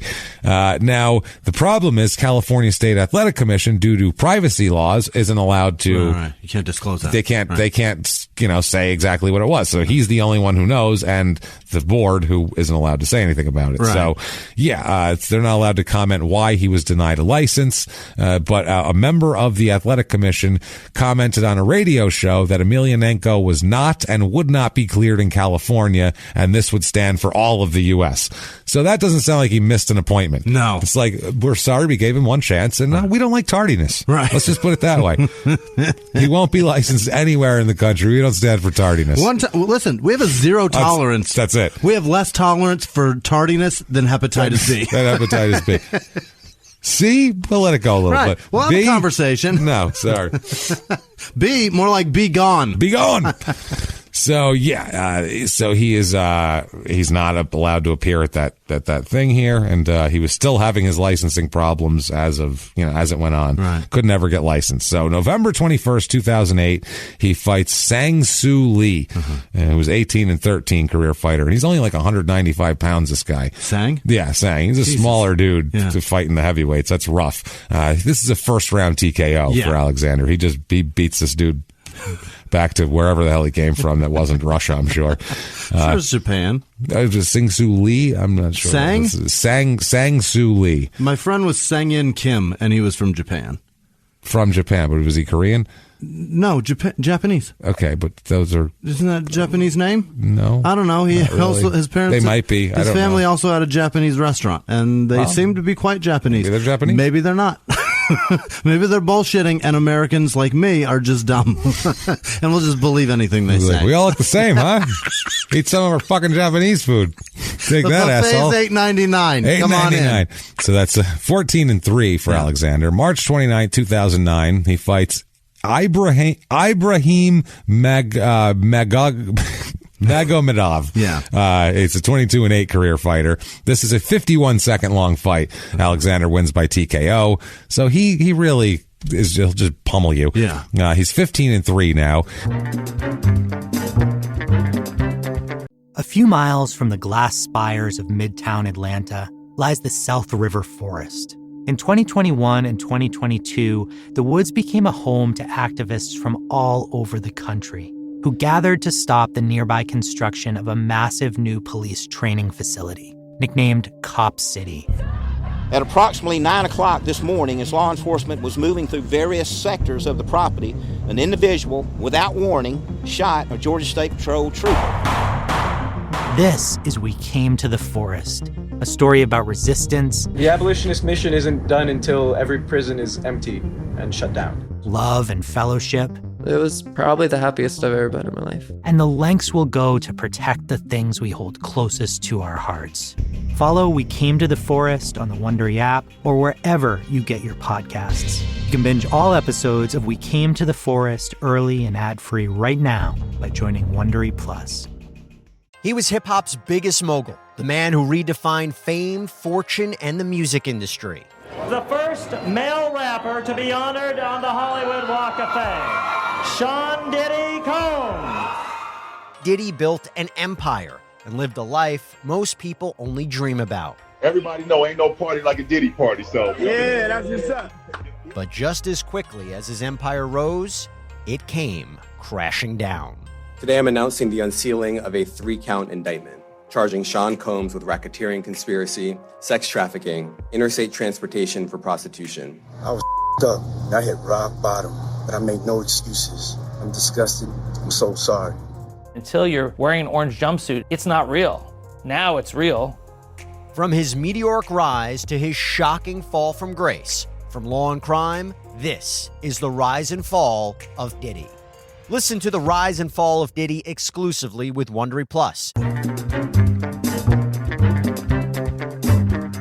Hey, everybody, just going to take a quick break from the show to tell you more about our friends at Harry's. Harry's.com. That's right, Harry's.com/crime and sports, because these blades are unbelievable. The problem is here, a lot of people, like you know this, you use blades like this. They buy disposable razors when they travel, and but you don't have to do that this year. No. Don't sacrifice the quality. That's the problem. Say, I'm going on the road, I'll buy something cheap. I'm traveling anyway. No. Join the 10 million who have tried Harry's and claim your special offer by going to Harry's.com/crime in sports. Harry's delivers nothing but high quality, travel friendly shave supplies at a great low price. It's $2 per blade, Jimmy. And these are amazing blades. They really are. Going to take away your ingrown hairs. Going to do all that stuff. It's going to give you a smooth, nice shave. And by the way, not just for men. No. Not just for men. My wife, my daughter, everybody uses Harry's. Absolutely. They're fantastic. Ladies, get your Harry's too.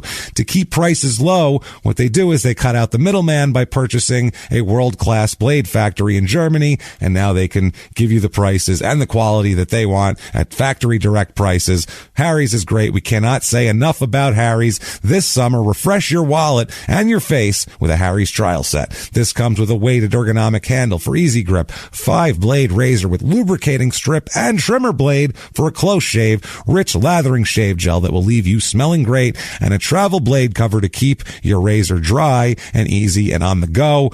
Listeners of our show can redeem their trial set at harrys.com/crime in sports. Make sure you go to harrys.com/crime in sports to redeem your offer and let them know that we sent you and help support the show. And now back to that show. I guess he was studying English for a while here. And since 2003, he's been taking courses at the Belgorod State University and graduates in 2009 with the bachelor's degree. Great. In economics, I believe. That's impressive. It is. I'm not sure when he was doing this in between. Who did the course for him? I'm not sure, but he gets a piece of paper that says he went to college. So good for you. Hey, you know what? Salute. On this show, fuck it, salute. That might be great. That's terrific. Yeah, that's pretty impressive. That's definitely something. So October 3rd, 2009, he makes his professional boxing debut against Kaiser Pliev, an army boxing champion from, I have no idea where this is, Ingushetia. I didn't have to say that. But that's a country? That's, I believe, a place in Russia. Ingushetia. I don't know where that is. I got to study an Italian meal. It is. I'll have the Ingushetia. no, please. I don't know. Hold the capers, please. I don't like capers. But if you could, no, you could put artichoke hearts are fine. Just no capers. I'm fine Thank with you. that. Yeah. He was also making his professional debut. Yeah. This guy, and this fight ends in a draw. And Alexander goes, well, I'm not going to do that again. No. So he goes back to that. Now, here, 2010, March 2010. Yes. There's controversy here. There's a story shown on a Russian TV channel, and it presented Alexander as a Russian nationalist, Nazi, basically. Oh, no. That's a big deal there. And equated him with a guy named Roman Zentsov, who was a big Russian nationalist there. Emelianenko quickly denied this, stating that he was only engaged in development of MMA and he has no political motivation, especially from extremist groups. Yeah. Doesn't know what you're talking about. It's just how I survived in prison. Don't worry about my tattoos. That's basically all these guys do that. They're like, ignore what I have written on me. Right. Ignore what I asked a man to write on me in permanent ink. Ignore that part. Ignore how I'm branded. That's not me. Words that come out of my mouth, I mean, they can change, but this is forever. But listen to the words, even though I made this happen. So, yeah. It's the whole reason that Brad Pitt put swastikas on heads in Inglourious Basterds. Yeah, exactly. So that they can't change. Yeah, that's You're always a Nazi. That's it. So, April 23rd, 2010, he fights Eddie Bengtson. Wow. Bengtson. Bengtson. You don't get to do that. Bengtson. That goes all against all language rules. Fucking bad. No. Eddie. Two S's after a T? Two S's. After a T. O-N. Nope. Bang. It should be Bengston. Right. With one S. Right. In the whole name. Or B-A-N-G-S-T-S-O-N. Yeah. That's what I'm saying. Fine. Stun. Bengston. Right. I'm looking for that. Not Bengtson. Bengtson. That's what this is, because there's two. No. He's a 6-4 career fighter, so his name is more impressive than his fighting. Far too many consonants together. No good. Yeah. TKO at 40 seconds here for Alexander, making him 16-3. He beat him for that last name. He did. You deserve this, sir. Yeah. Now, here's where... It's at this point in 2010 that Vyacheslav Dotsik, as you might know from an earlier Crime and Sports episode, somewhere in the 60s, I don't remember, but one of our craziest episodes, another Russian MMA fighter who literally is in mental institutions on and off and is an absolute maniac, admitted Nazi, but handwriting of an absolute angel. His handwriting looked like calligraphy. Remember that letter I showed? It was beautifully written. Unbelievable. Beautiful. Well, that letter, I don't know if we remember this, that letter was about Alexander Emelianenko. Really? That was the whole thing. It was him calling him out. Now, let's see what he says. He wrote him a love letter, he wrote calligraphy to the press letters. About letters, about horrible him. things about him. Yes, he says, quote, this is Dotsik calling out Emelianenko, quote, I have a few things to say to some comrades. Roosters, now we explain the whole rooster in Russian slang, I guess jargon, as they call it, is basically a prison bitch. Yeah. That is what you call it. It's a Russian prison bitch, is a rooster, is what they say. I love how the article really tries to not say that. They say, quote, in this case, rooster equals homosexual in general, usually a man who is forced to have sex with other men in prison. Just say prison bitch. We get it. We know what that means. It's not insulting. It's an easier form of language that we all get. So he says, roosters like Sasha Emelianenko. So he calls him Sasha. Oh boy. Which is that's the other 16% of Russian women are named Sasha. And some of the men too. There's a lot of Sashas there too. So he says, quote, Dotsik now, quote, first of all, didn't you mix something up? Do you see a sportsman in me? I'm not such. You wanted to show me what pain means, so you rooster, tell me your address and we will meet. So now this is when he's calling out, he's calling him a rooster and telling him that he would like to, make him a prison bitch on his own front lawn. Yes. Now, I must tell you before this next sentence that Finkelstein runs one of the MMA companies over there that Alexander fights for, and Finkelstein is a Jewish person. Right. Okay. So if you couldn't tell by clearly. Finkelstein. If there's any stereotypes going on in here. He's Irish-German. So he says, okay, quote, and I don't see you being a sportsman either in the near future. I see you as a Jewish guy's hoe who licks Finkelstein's dick. I remember that. This is after he called Jesus several Jewish slurs and then called him a member of the Mossad later on in the letter. Same letter. Same fucking letter. It's really a fucking top-notch document. It's a piece of literature. It's a piece of literature. He's craziness. It is a crazy man's manifesto that has nothing to do with politics or anything else. But it does, because he talks about his he says that he's not a Nazi, he's just a racist. Right. That's what he says. I'm not a Nazi. How dare you call me a Nazi? I'm just a racist. That was his defense. Okay. It's a real Dickens. You know how it goes. So there's more here of what he says after can't wait. A Jewish guy's hoe who licks Finkelstein's dick. Okay. He who licks Finkelstein's dick is the name of this episode now.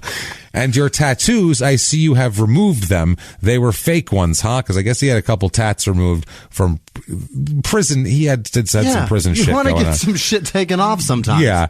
So your near future is being a sex slave in any prison. I guess he's saying because he got his tats removed. Now he would be considered. So now those guys are going to fuck him too. Good luck. Yeah. Jesus. Are you kidding? I hope there's 100 of you. I hope there's 100. Let's go. Hey, everybody. Let's go fuck the Grim Reaper. Those are words that have never been said. Come on, everybody. We're going to go fuck the Grim Reaper. And the guy that says that, I'm more terrified of than the Grim Reaper. Everyone goes, what? His name's the Grim. We will follow that man anywhere. He's enormous, that guy. Now we're going to fuck him. Who cares? I'm with you, buddy. He's a rooster. Don't worry about it. I heard the guy talking about it. He said he's no problem. He's just a rooster. He already licked Finkelstein's dick. I think he'll do it. He might be up for it. Who knows? Hey, everybody. That's got to be the greatest quote in the history of podcasting. Hey, everybody. We're going to fuck the Grim Reaper. Come on, everybody. Come on. Jesus Christ, that's amazing. I see a bunch of people grabbing their surfboards. Oh, that hurts so bad. Come on, everybody. Just the thought and sight in my head of that hurts worse than a prison gangbang. Oh, man. Jeez. Christ. He's like waving. Come on, everybody. He's down like right near the surf, and everyone else hasn't even come on the side. Guys, the waves are 10 feet. Come on. Come on, everybody. The water's warm. Come on. Come on, everybody. We're going to fuck the Grim Reaper. Let's go. Come on, we're going to fuck the Grim Reaper. It's fine. Just paddle out. It's cool. Holy shit, that hurts so bad. Oh, my God, it hurts. Oh, man, I'm in pain now, too. Jesus, how are we going to continue this? Incredible. Good night, everybody. See you next week. Never mind. When we heal up from this Sorry. Never mind the actual crimes that we know he committed. Incredible. Oh, my God. So he's going to be a sex slave, and he's a rooster. And, quote, and this is Dotzik again, in case we forgot, and how people end up there, you know better, your own homosexuals / black friends. What? What? Which apparently referring, I guess the way he means it in the language, because this is translated, obviously, he means non-Russian people. Got it. This is what he means. It's like a black sheep type of thing, apparently, not black in racial terms. Yeah. With show your spot in the prison. I don't know what the fuck that means. If you are such a Superman, so cool and a super fighter and want me to teach you something, just leave your address and you don't have to catch me. I will find you myself. Well, yeah, if I give you my address, you'll find me easily. Grace, I would say. Once Dotzik says you've licked Finkelstein's dick and called you, that's grace. It doesn't get any better than that. You can only go downhill from here, Jimmy. That's it. You have risen through the ranks. Fedor's response back is that Dotzik is an unstable person and shouldn't be kept in the same place with other people. That's what he says. He basically said he should be put away because he's crazy. In a pen forever by himself. That's what he did. He took the high road, we'll say here. Maybe and the first time. I will not put my address in this. Matter of fact, no. Give you a P.O. box. Just show up, fighting the mailman. Yeah. Right, a gas station down the street, address on it. Goes and beats the shit out of Return address there. You look smaller. Not on TV and just beating the guy up. No, please. You look smaller on TV. Yeah. Why is there an H on the beginning What's of your name? going on here? So, May 22nd, 2010, he fights Miodrag Pele Petkovic. Okay. He's a 32-24 fighter here. Wins by TKO in round 1, Alexander does, bringing him to 17-3. Yeah. Also, he wins the 2010 Sport Accord World Combat Games Combat Sambo silver medal. Good God. It's a lot of stuff there. Silver medal for all that. That's not impressive. No.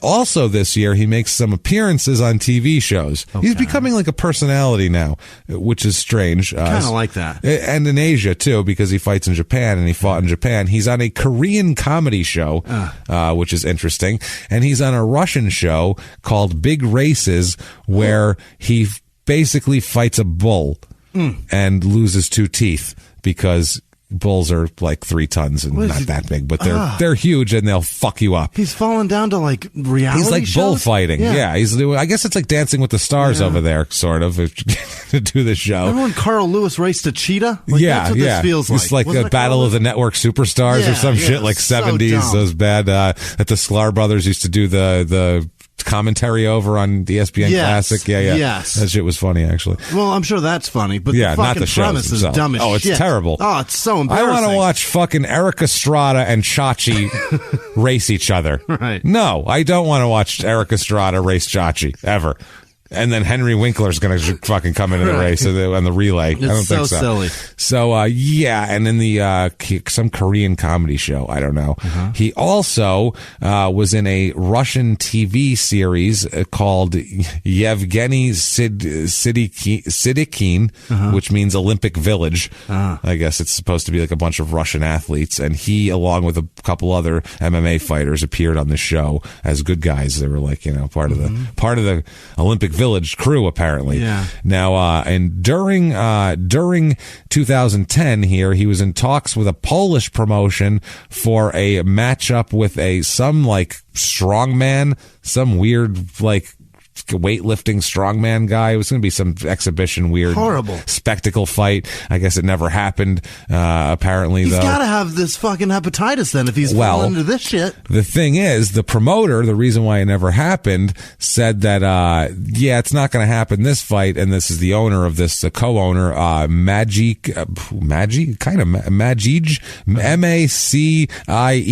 Masij Kowalski, which is. That's weird. Pretty common. He's Polish. Yeah. Kowalski. So Kowalski here, he stated that Emelianenko would probably not ever fight in this promotion because he believes that Emelianenko has hepatitis C now. Oh, no. So now it's gone from B to C. Yeah. He's going to have hepatitis Q pretty soon, and we're never going to be able to have him good. fight. So it's not good. Emelianenko denied this and demands an apology from KSW, which is the promotion. Hey, you can't say I got hepatitis, especially if your business is to go in and bleed on people. Right. You can't just be willy-nilly throwing hepatitis around everywhere. So Emelianenko here, during this, a previous opponent of Emelianenko claimed that he believed that Emelianenko had hepatitis B and not C. So they're like, is this just a claim, piggybacking off the other guy's claim, or is this a new claim of hepatitis C now? And if he does have hepatitis B and they're claiming he has hepatitis C, does he have a lawsuit for slander? I mean, that's what I mean. That'd be really ticky-tack. I do not have that. I don't have that. I have the other one, which are different. That's illegal. You assholes. So August of 2010, a Polish MMA promotion, Strafa Walk, decides to make public, they don't have the same policies as the California State Athletic Commission, medical tests reportedly taken by Emelianenko. This is the other thing. We don't know if these are real. The tests claim to show that he had none of the varieties of hepatitis and was fit to fight for the promotion. There was never independent verification of the test results or recognition of the results by independent licensing agencies. So basically, they had a press conference, pulled out a piece of paper that they made on their printer or somewhere, or it might be real, and said tested zebra blood and said he doesn't have shit. We tested him, so he's going to fight now. And they all went, well, that's not good enough. And they said, no, we have paper though. I wrote it down. See, I said Alexander does not have hepatitis. See, there you go. I wrote him a note. There you go. Done. He's good. I want his blood drawn and a camera focused on that vial until the test is done. I would like to know what the California State Athletic Commission found, because their thing's probably correct. Right. They take that shit seriously. So December 18, 2010, he fights Peter the Chief Graham. I don't know. He's 11-10. And this fight, this is crazy. Alexander loses this fight to the Chief, an 11-10 fighter. It's a TKO in round 2 from leg kicks. This guy just kicked the fuck out of his legs. He pulled like an Antonio Inoki Muhammad Ali thing back in the, like, he kicked his legs until he couldn't stand anymore, and it's an interesting strategy. I've seen one of those before. It's actually fun to watch. It's to watch a guy try to guard that leg that now has a bruise. You just want to see him jump on that dude's head and fucking just explode his skull with his fists when someone's doing that. You fucking pussy, stand up. Stand up. I watched that when it was like when the UFC had different fighting stuff. And it was a giant fucking dude versus this little tiny fuck. I remember they do that. And I felt terrible for that little guy to be matched up against him. That was the Inoki Muhammad Ali was that thing. it? Yeah, okay, he was that was the strategy. With the polar bear. Was kicking Ali in the legs. He would lay on his back and kick Ali in the legs, so you couldn't get punched by him. Right. Because that's dangerous. And then you win. Or it's a draw. And watching that leg swell from those it's incredible. I don't get it. Well, kick him back. Just that way you're both That's a good point. Just both be kicking. He'll get up eventually because it looks silly. Eventually the promoter will stand up and go, "This looks like 4th grade girls. Stand the fuck up and fight each other. People are at home. They paid for this. They're just kicking. Oh, no, you stop. No, you stop. Oh, Dick, go. He hit me in the knee. Oh, God. What are you doing?" So Emelianenko, during an interview here, says how much he likes hunting, loves hunting, and told the interviewer that he killed a bear by piercing its throat with a bear spear and then stabbing it in the heart with a knife, the traditional way of Russian bear hunting. Is that how it goes? Apparently. Now that's like back in the day, that's how you showed if you were a man. Right. You went and killed a bear with very minimal weaponry. Like 300. Like 300. Get a wolf. With hand tools. Right. The same shit you would pick up, in a neighborhood brawl at a construction site. Same shit. So no, Jesus Christ. Maybe that's why he was so good in that brawl. He's stabbing bears. November 12, 2011, he fights Magomed Malikov, 7-3 career fighter. His last fight, by the way, of his career, Malikov, was against Brett Rogers. Oh, who was one of our guys. The Grim, Brett Rogers there. That was his last fight. This fight is a 23-second long fight, and it is a loss for Emelianenko. He gets knocked out with punches in 23 seconds by this guy. How about that? Which is weird. Anybody gets knocked out anytime. Yeah. If you're throwing punches, you never know. It's true, man. You get caught, you don't see it coming. Get knocked out. That's what happens. Why boxing's so great. You never know. It could happen. Anybody can do anything. Any given fight. Any given fight. Yeah. You're literally, anybody's got a puncher's chance. Yeah. It's literally a lucky shot. True. You never know. So December 21st, 2011, he fights Tologen. Wow. Akelbekov. Yeah. Akyelbekov. Oh boy. Akelbekov. No. I'm going to say Akelbekov. What fighting place is allowing him to fight? He's fighting all around. What one's clearing his... Russia's, they don't care. Are you kidding? In Russia, dude, he didn't go to prison. What are you talking about? I mean, they don't give a fuck over there. He literally hangs out with Putin. This is horrifying. This is not a problem, I don't think, in Russia. He wins by submission here at 4 minutes and 32 seconds, bringing him to 18-5. Next, March 16, 2012, he fights the Lithuanian bear, Tadas Yep. Rimkavikovis. Sounds right. Rimvikis. I don't fucking know. Rim job. That's what he should have gone. The Lithuanian rim job bear. Ta-da, rim job. That's who he fights. Ta-da, it's a rim job. Let's go fuck the Grim Reaper. Hey, everybody. 20-11 is Tadas rim job here. Yeah. Wins by second round TKO for Alexander here, 19-5. Next, in June 2012, he fights Ibrahim? Nope. Ibrahim. Yeah. Ibrahim Megadov, 22-8. This is his last fight here. Megadov here. Yeah, it's a TKO doctor stoppage. Oh. So the doctor stopped and told him he could never fight anymore. Yeah. Just stop and keep stopping. You're done. You're done, sir. Forever. 20-5 for our guy here, Alexander. I don't even want to call him our guy. Yeah. Alexander. Yeah. September 30th, 2012, he fights Konstantin Lakplessis? Yeah. I don't know what that means. Gluhov. That's his middle name? Lakplessis is his terrible. Quote. That's his nickname. Oh, that's his. Oh, boy. He chose Lakplessis. That's a fucking idea he had. I'm Lakplessis. I don't know what that means in another language. Yeah, motherfucker. Everybody knows Lakplessis. Gluhov. Gluhov. That's not good either. It's a terrible name. 34-7 fighter. He just goes all the whole distance. The whole thing. Unanimous decision for Alexander. He wins this 21-5. Next, he fights in November 2012. Jeff the Snowman Monsoon. Yeah. Or Monson or Monsoon, or I don't know how the fuck you want to say it. He's 60-26 career. This guy. That's a lot of fighting. Now this fight here, Alexander loses. By submission. It's a north-south choke in round 2. Brings him to 21-6. Sounds like he's 69'd him. Yeah, I think this is at Pride Bukkake fucking number whatever. North-south choke. That's whoever chokes on the other cock first. It's a 69. It's like, yeah, that's right. I'll hump your face harder than you can hump mine. Take that. That's what it is. I'll abuse those tonsils. So... He can dislocate his uvula. Yes, maybe. Hey, you never know. You never know what could happen. These things, they happen. North-south choke. That does. In regards to two men on the ground in their underwear, sweaty and writhing. That sounds like a mutual face fuck, and whoever face fucks hardest. That's it right there, babe. No worries. Jesus, or a horrible ass-eating position that we don't want to talk about. Either one. Come on, everybody. We're going to eat the Grim Reaper's ass. Come on, everybody. We're going to eat the Grim Reaper's asshole. Come on. It's perked up. Come on. Then we're going to fuck him.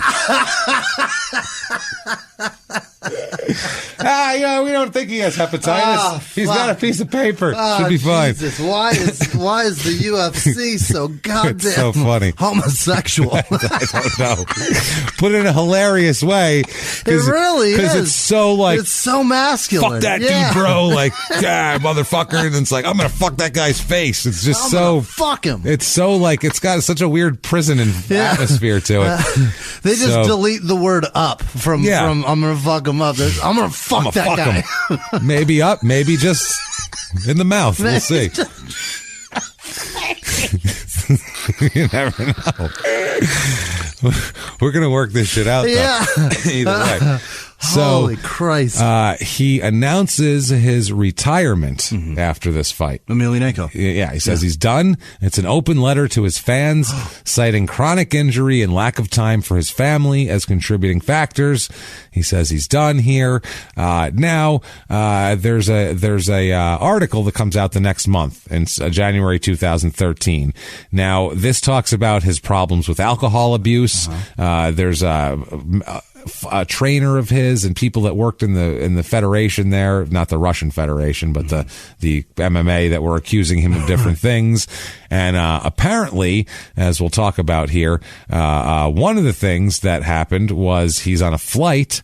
Jesus Christ. He's on a flight en route to Siberia, Barnaul, and he was to conduct a seminar, and instead of doing that, he got angry on the flight and demanded liquor when it wasn't time to drink, and smoked on the flight when there was no smoking, and apparently started beating up passengers. You can't do that. You can't do that on flights at all. And when you do that, you are arrested, which is what he is arrested. He's arrested for disturbance on an aircraft in January of 2013, and this leads to him being fired by M1 Global, the company he works for here. And imprisoned for life, I hope? Well, no, he dismisses the story as, quote, an exaggeration of journalists, is what fake news. Yeah. That's what he said. The I didn't do that. Fake news? That's what exaggeration of journalists, which is Russian translation. But everyone says, no, it's very true. You were arrested for it. There's a whole plane full of people that saw your giant ass fighting people, smoking, and causing a fucking disturbance. And he goes, completely made up. Don't know what you're talking about. And they're like, no, we were all there. Right. You fucking asshole. There are facts in the world. Right. And he ends up being fined by the police for hooliganism, is what the charge is. That's okay. The official charge. That seems lenient. Hooliganism, and he denies that happened either, even though it happened, and he paid a fine. So he's lucky he didn't get terrorism charges. That's what I mean. Well, it's Russia. Right. That was just marginal behavior on an aircraft there. So then it's said to be drunk. So he was drunk. So this was on the plane. Then he arrives. He gets arrested, makes bail, whatever, leaves. Arrives at the MMA school drunk. and basically to have a seminar and preside over a local Sambo tournament. And the video where he makes a speech shows him slurring his words over the microphone. He's clearly shit-faced, and he's making a public address to a bunch of MMA students. Wow. Yeah. So about 3 months after he announces his retirement, he's like, Jesus, I'm embarrassing myself in classes. I'm fighting people on planes. Right. I need something to do. Yeah. This is not clearly this isn't working. I'm a little too I got too much going on inside me. So he ends up saying he's going to come back to fighting now. He's like, I'm back again. Yeah. In February, he announces need structure. I need a little bit of structure. So March of 2013, he gets arrested under the accusation of rape. And we'll talk about this. Oh, this is bad. Yeah. According to the accusation, he held 2 girls hostage, or not hostage, captive, I guess. Hostage would mean that he's saying he'll give them back for something. Right. Captive in his apartment in Moscow, against their will, obviously, and allegedly raped one of them, which is interesting and terrible. He was arrested and questioned, and apparently it came out that the girl who reported the rape is a prostitute. Oh, no. And so they dismissed the charges against him. Oh, Jesus, Russia. He said, well, you can't rape. You can't trust her. Clearly can't rape a prostitute. He said she's a dirty. He said she's just a dirty street person who tried to extract extra money from me. Okay. So the police said that they figured that she was when she found out who he was, she wanted to get extra money out of him, and so she just claimed rape. So that's his accusation, and they go, yeah, good enough. Okay. They don't end up having any charges here. Christ. It's pretty fucking insane. So it's very much just brushed under, like, well, I mean, they're prostitutes. Literally, it was like, then it was found out they were prostitutes and they let them go. It was like, you can't hold anyone hostage for any amount of time. No. I mean, a plumber charges by the hour. Yes. You can't hold him in your home. No. You can't go. And you can't rape him. You definitely can't rape him. But you can't say, the plumber came, he's charges by the hour, and I just kept him for a day against his will. So what? He charges by the hour. He goes to people's houses for money. Why not? He's up. He can be kidnapped. No. The difference is, like, a plumber doesn't go places and suck dicks. You know what I mean? Not at all. Be a You should be nicer to someone. Her. Yeah. She blew you for Christ's at your sake. own house. Yeah, that's pretty good stuff. That's amazing. That's kind what lady. A lady. A kind young lady. So now that should be a business card. That really should. They shouldn't call them prostitutes. We should call them kind young ladies. Kind young ladies, friendly young ladies. Hi, my name's Tabitha. I'm a kind young lady. I'm a friendly young woman. How are you today? So also during this time, he spends time at a Greek monastery. Oh, and he says a Russian high priest is who convinced him to come back to MMA. Son, you should pummel people's brains in and make them bleed from thy ears. Right. No. Russian high priest Vladimir Putin. Vladimir Putin, yeah. I like watching you fight. So I guess I'll come back. So he goes to a Greek monastery, and he also clears his chest of some things. Yeah. He said that fight with Jeff Monzon there, he said that was a time that he was out of shape and suffering from an injury. And, it's bullshit. He said he only agreed to do the damn fight to, quote, save the Jewish business. The Finkelstein, whose dick he sucks. Finkelstein. Yeah. Who is Jewish, as we found out earlier. Right. He said that the fallout from showing up drunk at the MMA school, I guess, left a bad feeling with Finkelstein, and this whole thing with the rape charges and the fighting on an airplane leads to him being dismissed from M1, and now he is saying that he, only did that to save the Jewish business, and they made him fight. He says, quote, the decision came spontaneously. It was necessary to go. I don't have anyone to explain myself to. One afternoon, a text message from my sister asking, are you deciding to stay there? I thought about it. Maybe. In the end, I replied, just don't tell my mother. I made no more responses to anyone, only went to work. When I returned, the phone was bursting with missed calls. And he's talking about a time, he's talking about getting fired, and he didn't know he got fired. He was like the last one to find out he got fired. He says that there's pictures too of him at a Greek monastery chopping wood and baking bread and hauling rocks like Rocky and Rocky IV, the training for a Drago fight. Yeah. So he said it was an attempt to, quote, obtain grace. Yeah. You already got it. You're already falling from it, sir. Mission accomplished, sir. Grace was a little while ago, about 20 minutes ago, when Dotzik... Remember when you got your letter? That's Grace, mister. He said he wants to find some understanding of himself and his life. He would rise at 5 and work and pray at intervals dictated by the monks before returning to sleep. He has said he has a reminder of the whole thing on his chest. It's a new tattoo that said, Lord Jesus Christ, Son of God, have mercy on me, a sinner. Except in Russian. Yeah. Obviously. That's his new... Could have just got sinner. It's just, he did know. Lord Jesus Christ, Son of God. It's really formal. Yeah. I think that's a formal greeting. I mean, you could just say that every day. I'm not a religious person, obviously, but I hear people all the time say they have a personal relationship with Jesus. Now, if your relationship is personal, why do you need to address him so formally? Lord Jesus Christ, Son of God, that's too much. Why are you reading his business card? J-Dog, what's happening? Yo. We got a personal relationship. Come on, we're going to go rape the Grim Reaper. You coming, Jay? The Grim Reaper? The Grim Reaper. JC, you coming? No, we're going to fuck his mouth, and then whatever comes after, I don't know. We'll figure it out. What is the fucking whole title? Lord Jesus Christ, Son of God, have mercy on me, a sinner. Right. So, Just say, I'm a sinner. That's it. You could have wrapped it up with one word, One sir. sinner. He claims he experienced growth of a spiritual kind while he was there and has now found religion in the same way his brother has. And he says about his alcohol problems, he says, quote, the temptations are still there. They are close and continue to overcome, but I suffer and endure. Oh. So he's done drinking. It's good now. Mm-hmm. This is his I'm good now. I went to a fucking monastery to get good now. That's really, most of our guys just say they're good now. None of them really go like chop a wood and bake bread at a fucking monastery. So, he's trying. His comeback fight, May 25th, 2013, is versus Bob Sapp. Remember Bob Sapp? No. Big black dude. I thought you American were going to say guy. Saget. No. Big American dude. Big baddest, one of the baddest looking dudes going. Big fucking, I think he wrestled for a little bit too. Yeah.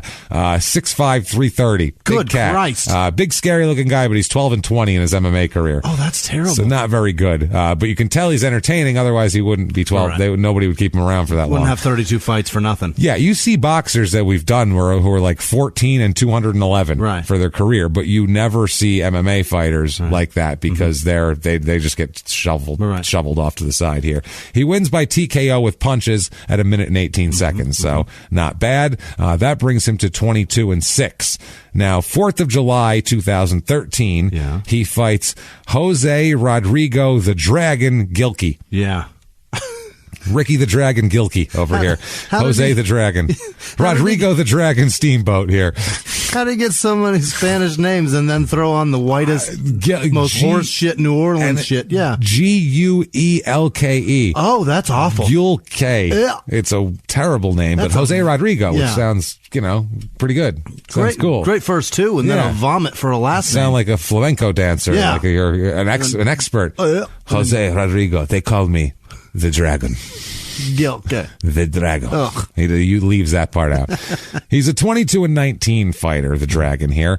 TKO round 1. This is 23-6 now for Alexander. October 2013. He's out in a bar. Yeah. He's out in a bar in Moscow, and he's in the company of 2 ladies. I assume. Probably of the evening. Some friendly young ladies. Some nice friendly young ladies here. They were 2, these with them, and a group, apparently, this is what it said, a group of intoxicated men started to get loud and rowdy nearby. Yeah. So, of course, he says a table of these drunk men proceeded to direct some inappropriate remarks at the 2 nice young ladies that he was with.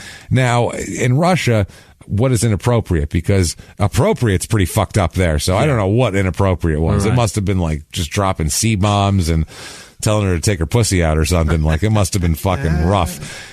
So he decided he will defend the honor of these 2 ladies, as he does, obviously. The Grim Reaper shall defend your honor.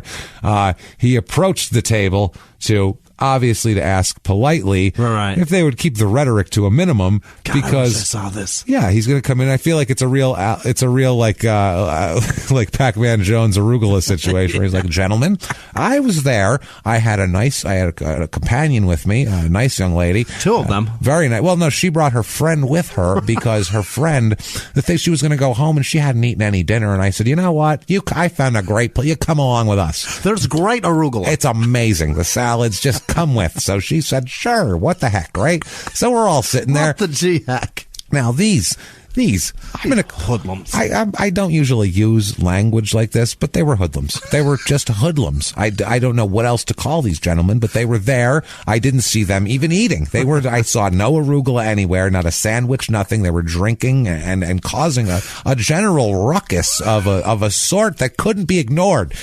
Now, obviously, I politely went to management and asked them to resolve the situation because, geez, these are nice young ladies here. They don't need this kind of inappropriate language, and nothing was done. So I said, I'm going to go over, and I said, excuse me, gentlemen.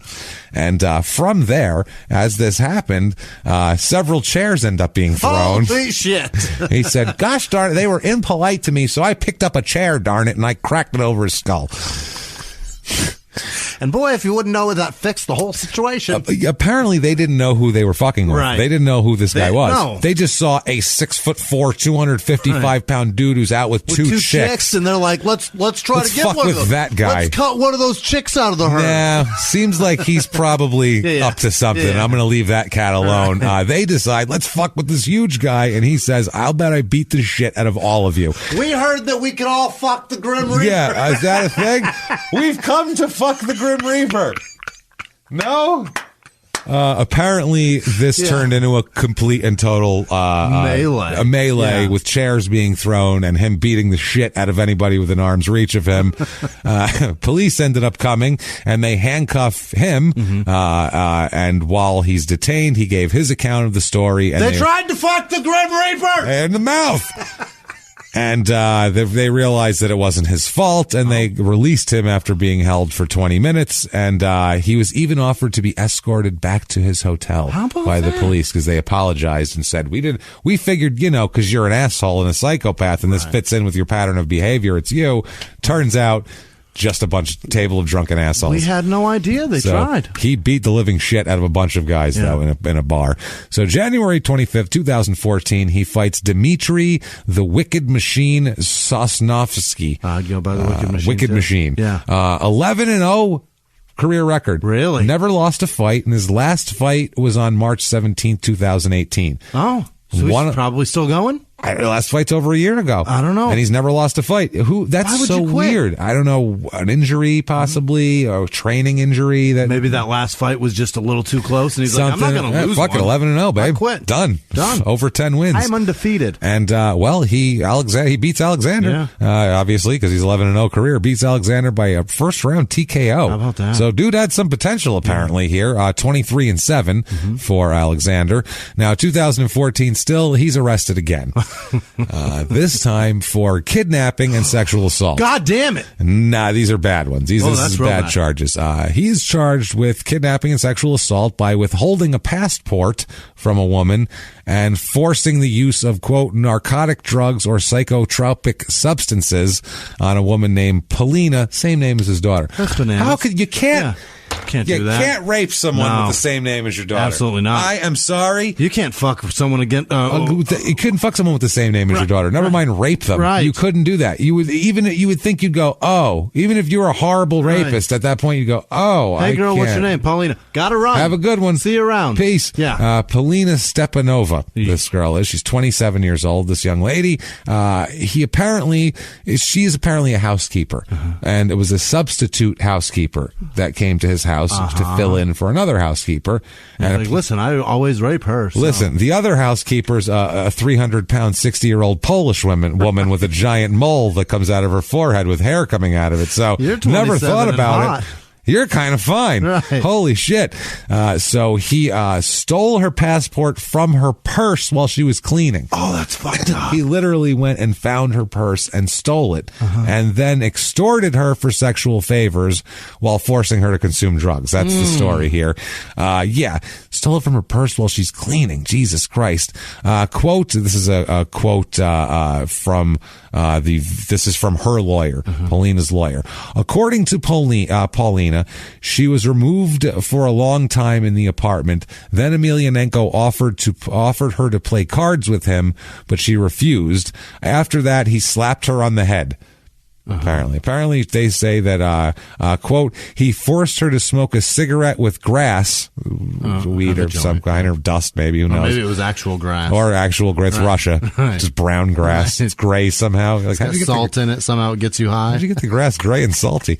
And to drink alcohol. And all requests to let her go home and not to touch Emelianenko were refused. I'd like to not touch you there. No, you will. I would like to go home. You will not. Yeah. However, Emelianenko did offer her to, quote, jump out of the window if she desired to leave that bad. Jesus. He said, you want to leave that bad? There's the fucking window. Right. And he's on like an upper floor. Yeah. So that was that's the only way you're going to get out of here. Apparently she was eventually, after a day, allowed to leave. She went to the police to file a report, but she said she continued to suffer harassment from Alexander's friends, according to her lawyer. The lawyer says, quote, they've repeatedly threatened her. These people said they know where she lives, her family, and a young son. Oh, that is fucked up. They offered to pay, so she changed her testimony. That's how it is, basically. So he pleaded not guilty to all the charges, obviously. Here he's saying, what are you talking about? He says he did have, quote, intimacy with the victim, but he said it was purely consensual. His lawyer says Emelianenko does not deny that intimacy was had, but he claims it was consensual. So that's what we're doing. It's a he said, she said. Her lawyers say that they want to push for a 5-year sentence, which they deem fair for his crimes. They also filed a motion to release her from further participation in the case, so she doesn't have to testify past what the statement she's already given. They have a closed session hearing, and she says that she tells the press that he's damaged her life beyond repair. She says, quote, I want Emelianenko punished. Like we said, he pleads not guilty. The victim's lawyer says, quote, first, the court should extend Emelianenko's arrest, which ends June 30th, and we will defend our position that he is really dangerous to society. Yeah. Most likely Alexander Emelianenko will get imprisonment for 4 to 6 years. Anyway, we will insist on that. So now he's sitting in fucking jail. Wants out, obviously, looking for help. He's like, well, I got my record expunged before. I got some shit. I need help. Yeah. Who can help me? I don't know what to do. My MMA career, I've been released from this one. Everyone thinks I have hepatitis. Damn near over. What am I supposed to do? I couldn't box. That didn't work. And he's sitting in his cell and he doesn't know what to do. And all of a sudden the cell door bursts open. It bursts open and slams quickly behind him, strangely enough. And who is it? It's Vince McMahon. CEO and chairman of WWE and a whole bunch of shit. And he rushes in. He says, I've got no time for music. I've got no time. No time. Wait, no, stop it. Here, close the door. Get the door. Look at you. Look at you, you big bastard. My God. You're Russian. Yeah. You're shirtless. Yeah. You're drunk. You got hepatitis leaking from every pore. I need you. Vince, this is my turn, damn it. Vince, let me in there. Don't listen to him. Don't listen. It's crazy prison things going on out there. Don't listen. Don't listen. He's a rooster out there. Vince, it's my turn, damn it. This is not fair. You are not supposed to take my turn. Yeah. You're not supposed. Tell him he's white trash. Tell him. Vince, he needs to know. He's never going to change unless we tell him he's white trash, damn it. Stop. Don't listen to him. You stay just how you are. You big, beautiful, brain-damaged, crazy Russian bastard. Yeah. My God, put these overalls on. Put them on. You've got no shirt on already. Put on these overalls. We'll paint your hair crazy. We'll call you the Rooster. Don't put the overalls. Don't do it. Everyone has overalls. It's not going to work. You're going to be a Russian peasant overall wearing, psychopathic, hepatitis having rapist. You're going to win. And poof, in a cloud of steroid allegations and 1099s, he disappears. For a defendant contractor. And Alexander is excessively confused now. Yeah. He does not have any idea what's going on here. But the court does. And on May 19, 2005, he is found guilty of the charges of kidnapping and rape here, sexual assault, mind you. And he is sentenced in Moscow. You, sir, may fuck off 4.5 years in jail. Oh, shit. Also a 50 ruble fine. Oh, boy. 50,000 ruble fine, which is $1,010 at the time this was going on there. And there's other shit here as well that we'll talk about, but it's really nothing. 4.5 years in jail, and he's not going to do that, as we'll talk about. And a grand. Pfft, who cares? On prison, he says, quote, we are two people in a cell, because they ask him, what's prison life like? And he says, there's the usual ordinary people and are constantly changing. I don't know what that means. At first, it was uncomfortable, but then you get used to it and you feel normal, especially because I did this before for 3.5. I mean, I don't know what you're talking about. Prison's new to me. This is my second go. I mean, the first time I've been here. You know how it is. We started doing athlete programs together. I guess him and his roommate here. He says that he's struggling with this whole thing. He says he regularly questioned how he would complete a 4.5 year sentence, but he eventually settles into a training routine.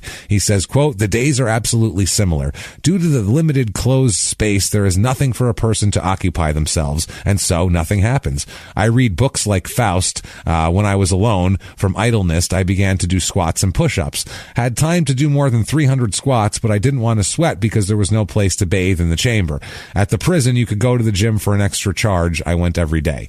So apparently you could pay to go there. Now, he's in prison. He goes in May of 2015 for 4.5 years. He's released in November of 2016. Wow. So he does 1.5 years of 4 years. That's fucking... for kidnapping and sexual assault. Unbelievable. Wow. Yeah. Russia's a weird fucking place, man. Are they that overcrowded? I mean, Dotzik's roaming around in there. That's a good point. They need a whole thing just for him. Yeah. We need a wing just for Dotzik.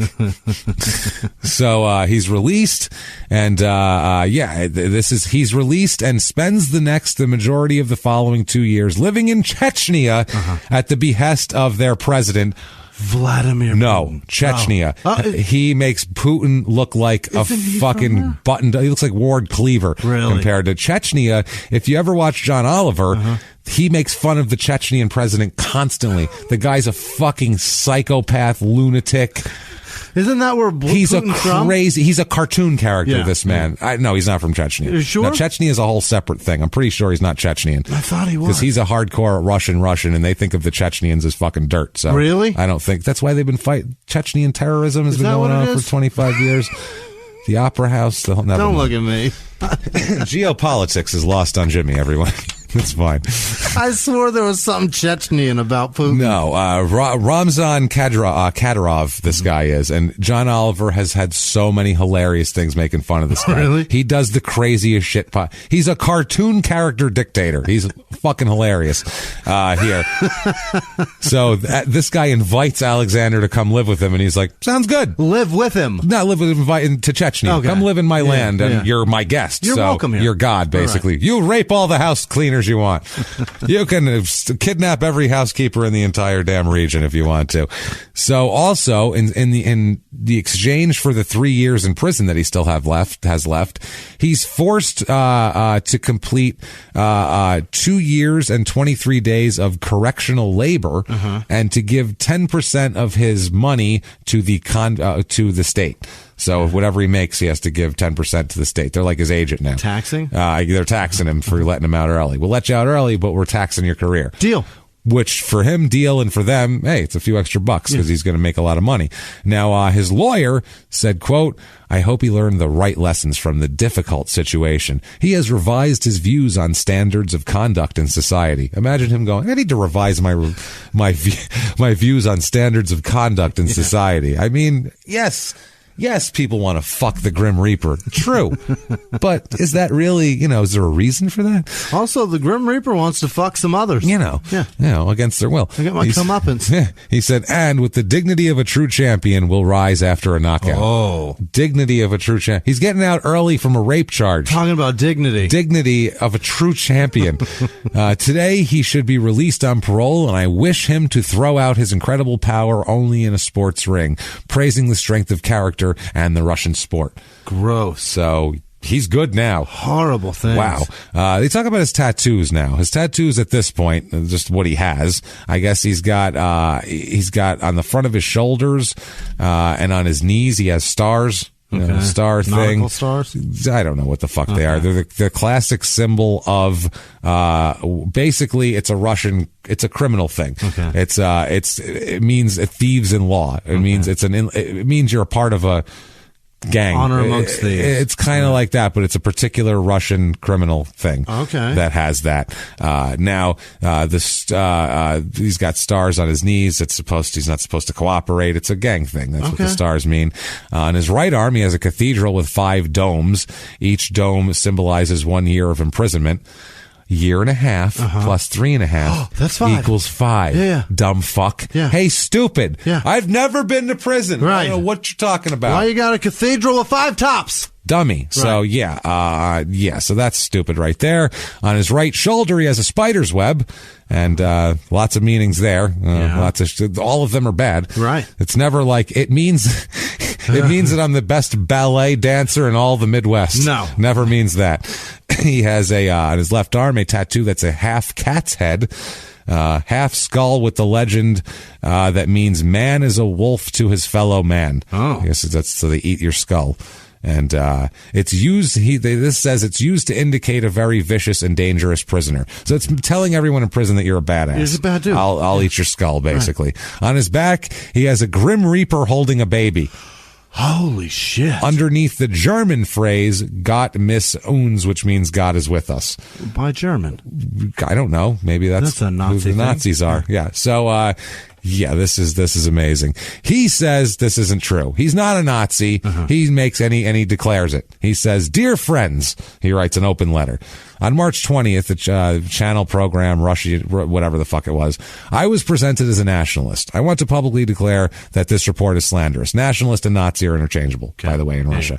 I am America, too. Well, yeah, but there it's, they also say, here they use that as a term. Never mind. Got it. So, I am a sportsman. I'm not and never will be a supporter of any political extremist movement. I do not endorse their views and do not want to be a tool of their propaganda. I support the development of mixed martial arts in Russia as an independent sport. I give young athletes the opportunity to realize their skills themselves by organizing my own team.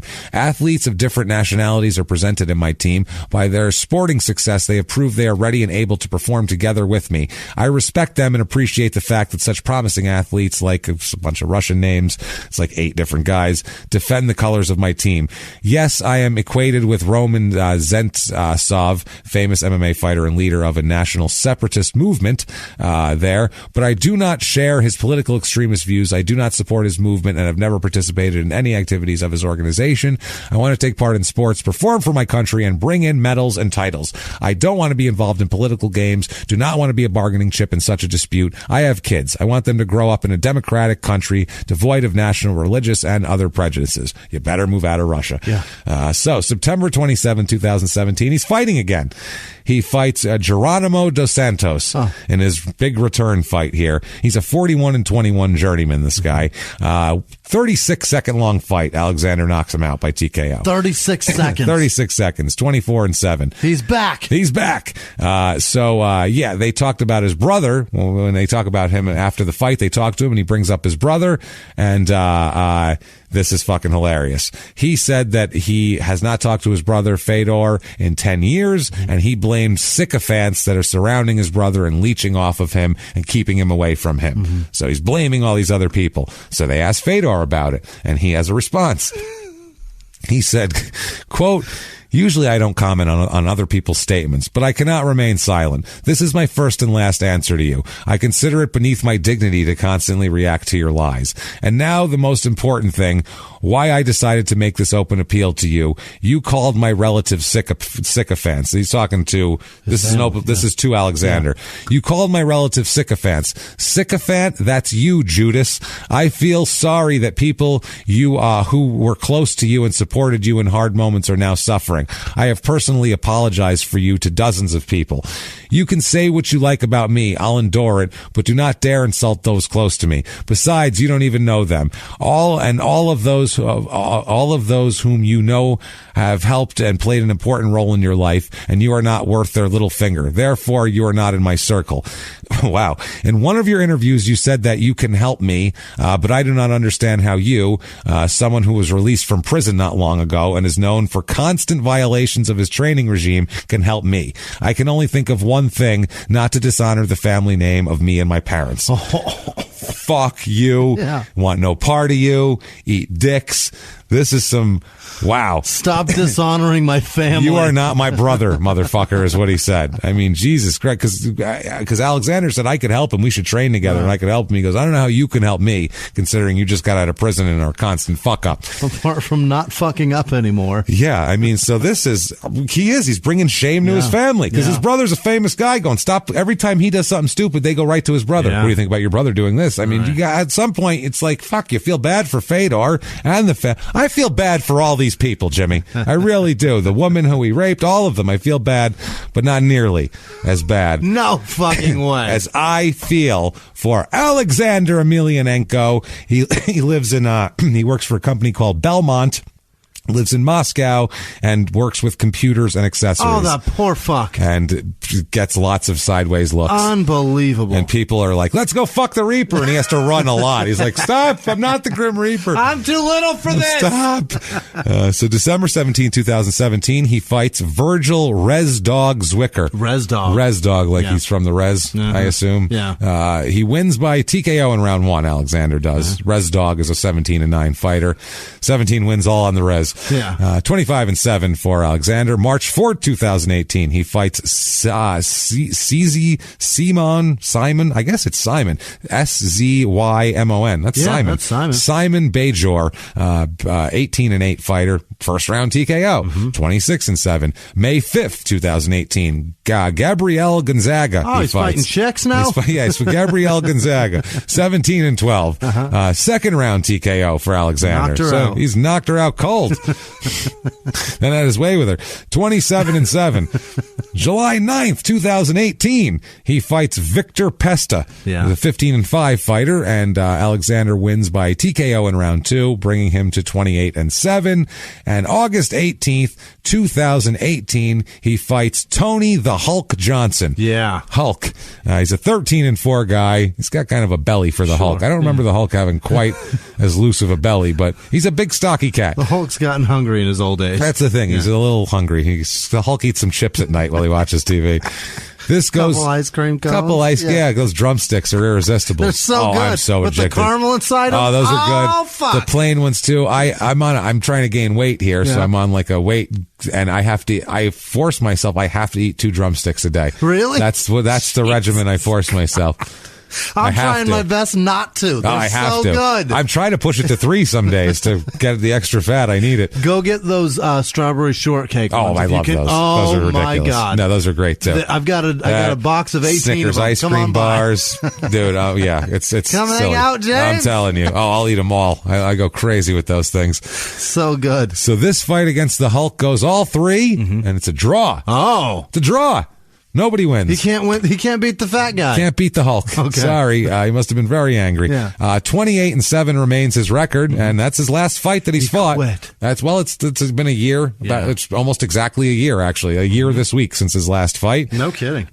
He was expected to headline a Russian cage fighting championship event on May 4th, 2019. He was supposed to headline this. He was all set to, but March 1st, 2019, he is arrested for DUI, resisting arrest, and insulting a representative of the authorities in performance of his official duties. So being a dick. It's resisting arrest. Called basically. a cop a rooster. And he called him a rooster. Yeah. So the incidents of this night, this is amazing.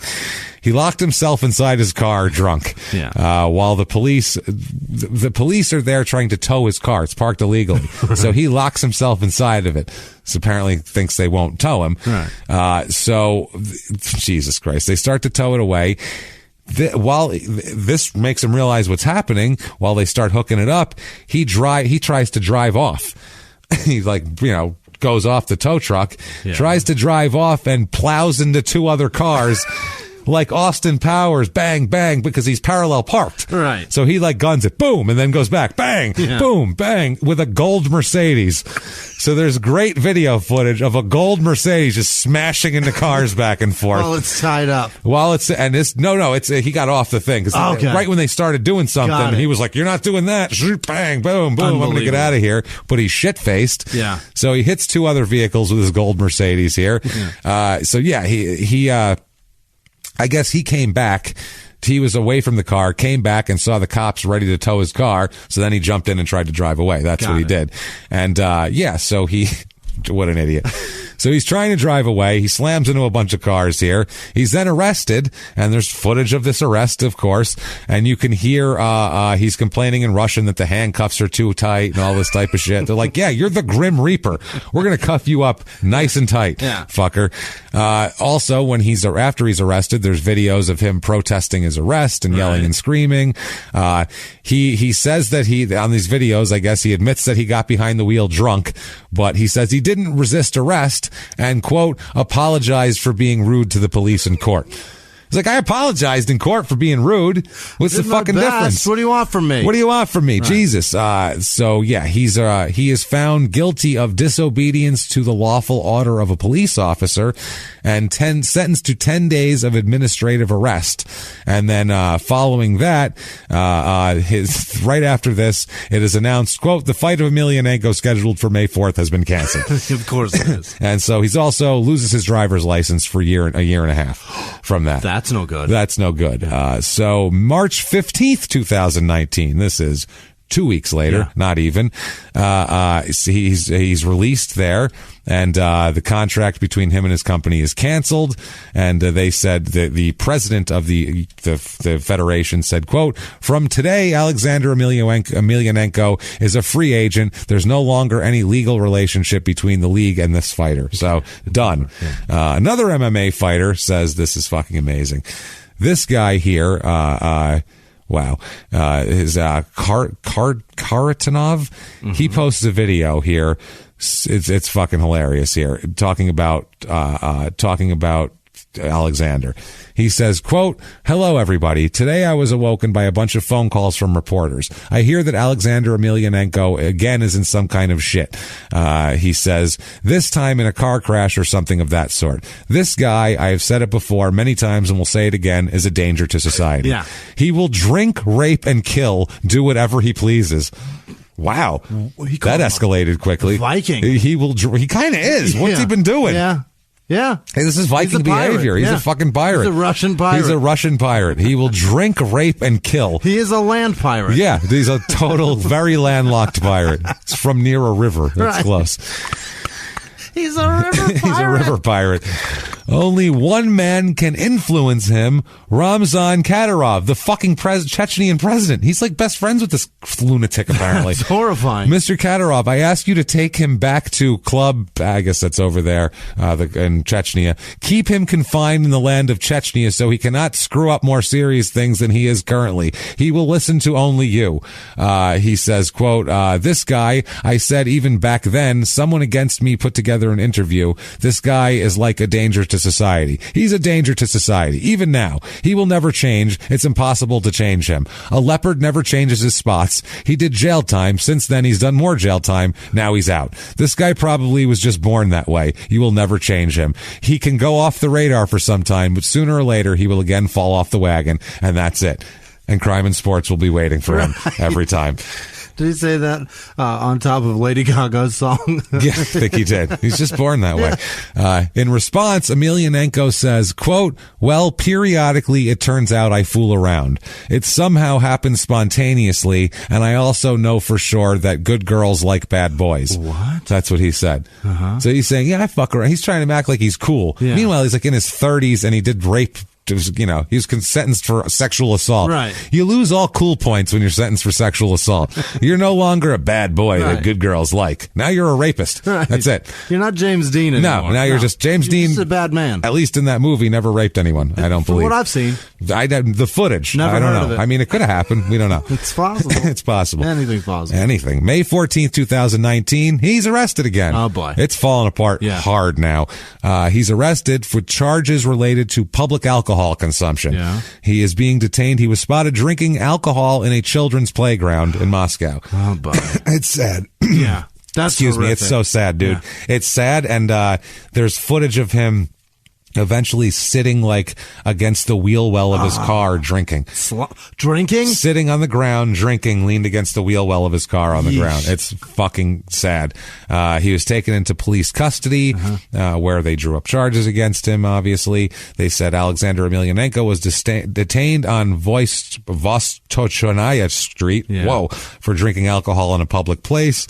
And yeah, there's a picture of him drinking while hiding behind his car as the police came. He's sitting. Yeah. It's so sad, dude. It's from above, and he's just like... He used to be the Grim Reaper. You were the Grim Reaper. That's horrible. July 2019 here, they're talking about Bare Knuckle FC, which is a fight promotion, is off their biggest event ever. It was headlined by a grudge match between a couple of guys that I've never heard of. Yeah. And it brought in 200,000 pay-per-view buys. Wow. That's huge. That's monstrous. That's fucking WWE level. Yeah. That's enormous. FC, that's Fight Club, right? Yeah, He's Bare Knuckle actually Fighting Club. Championships. Oh, got it. Championship, because that's Pride FC. They're all FC, fighting championships. They said they want to sign him. It's a guy named David Feldman. He confirmed, yes, I'm sure he's Jewish as well. That guy's a scumbag. Well, yeah, you know this guy? He runs a bare knuckle fighting championship league. Probably a scumbag. I'm pretty I would sure be positive. That's the same guy that's trying to set up the fight between our fucking scumbag that we just redid. Oh, Lenny Dykstra. Yes. That would not surprise me at all. I'm pretty sure that's the same guy. I think so. I will fucking Google that and make sure that it is. Yeah, Please keep going. He confirmed here that he is in talks with Alexander Emelianenko to get him in there, and Emelianenko says the same thing, but we don't know. That was like 2 weeks ago. So this might happen. Keep an eye out for him fighting bare knuckle, and I'm sure getting arrested for public drunkenness or something else. Wow. Can't get enough? Yeah. Go to Russia and talk shit to the biggest guy you can, and he'll probably rape you or beat you up or some shit. I'm not sure. But that's about all for that. But he'll be back. Don't worry. We'll talk about him more. And that, my friends, is Alexander Emelianenko. Incredible. And a crazy goddamn shit story that is. My God, he's a nutcase. Even his brother says he's a nutcase. Yeah. He's been abandoned by everyone because he can't stop doing crazy shit. It's a different promoter. Okay, well, that's a shame. That's a shame. So, but it's a Feldman, same guy, same name. Same name, just a different dick. A different dick. It's Corey Feldman's promoting the other one over here. It's a shame. So if you like that story, there is a way to tell us about it. Go there to Apple Podcasts, iTunes, whatever the frig it is there, the purple icon, and give us 5 5 stars. That's all you need to do. 5 stars. Doesn't matter what you say. Tell us you're following instructions, following directions. It's not for our egos. It's just for business. It helps drive us up the charts, and we appreciate everybody that does that for us. Also, go to shutupandgivememurder.com, where you can see everything small town murder and crime and sports related. We have so many new shirts and merchandise, so much new stuff up there. It's crazy. Sarah works her ass off getting new designs up all the time. So lots of cool stuff for you guys to check out. Tickets to upcoming live shows. We are in Minneapolis this week for small town murder. Also Omaha. It's sold out. Minneapolis might be sold out by now too. I'm not sure. Right. So don't know if there's any tickets, but we'll be there. LA and San Diego in September, and then all sorts of Charlotte, Raleigh, Atlanta. We're going to be all over the place, so come see us somewhere there. And thank you, everyone, for selling out Crime and Sports Live. If you want to follow us on social media, very easy to do. We are at Crime and Sports on Twitter and Facebook, and at Small Town Murder on Instagram. Simple as can be. And if you want to be one of our heroes, damn it, one of these people, our producers, who we're going to talk about in just a moment in glowing terms, you can do that excessively easily. All you have to do is go to patreon.com/crime and sports, or use our email address, which is crimeandsports@gmail.com. Either one of those will do it, and you can get to those links right from our Shut Up and Give Me Murder site. There you go. We thank you so much for every dime, because it's so appreciated. You guys make this a show, and you keep it a show, and we make it for you. So we hope you guys enjoy it. And Jimmie, that said, please, please, please hit me like a first round knockout with the list of our producers. This week's executive producers are Jordan Bennett, Sally Norris, Elizabeth Gould, Amy Spicer, Clay Thorson, Matthew Villanueva, and Melissa Honeycutt. Thank you all so much. Thank you, guys. Extra Amazing. things this week. Dan Rogers' son is shipping off to the Army. He's going to be a fucking an explosives finder. Jesus Christ! Just be careful out there, man. please, Good Matthew. luck. God be careful. Damn it, be careful. Fuck. Remember yourself, please. Other one is C.J. Hempel's girlfriend. I fucking. She's going to do explosives too? Yes. Good God, No, CJ. Is your girlfriend? No, she's having her stomach removed. Fucking bananas. Please. Wow. I'm sorry. That sounds harrowing. Sounds Jesus dangerous, Christ. right? Yeah. I hope they put Good it luck back. to you, and I don't know. I hope they give you a new one. Yeah, because or something. Where they Seems find like those, you would need I don't that. know. I hope everything works out. Wow. So thank you all. Also, other producers this week: Thomas Smith, Paul Hopkins, Melissa McCutcheon, Peyton Meadows, Edward Claringbold, yes, Rachel Rubke, Michelle Nguyen. You know how it's pronounced. Yes. She donated both ways. Thank you, Michelle. Thank Appreciate it. Adriana Vandergrind, I think.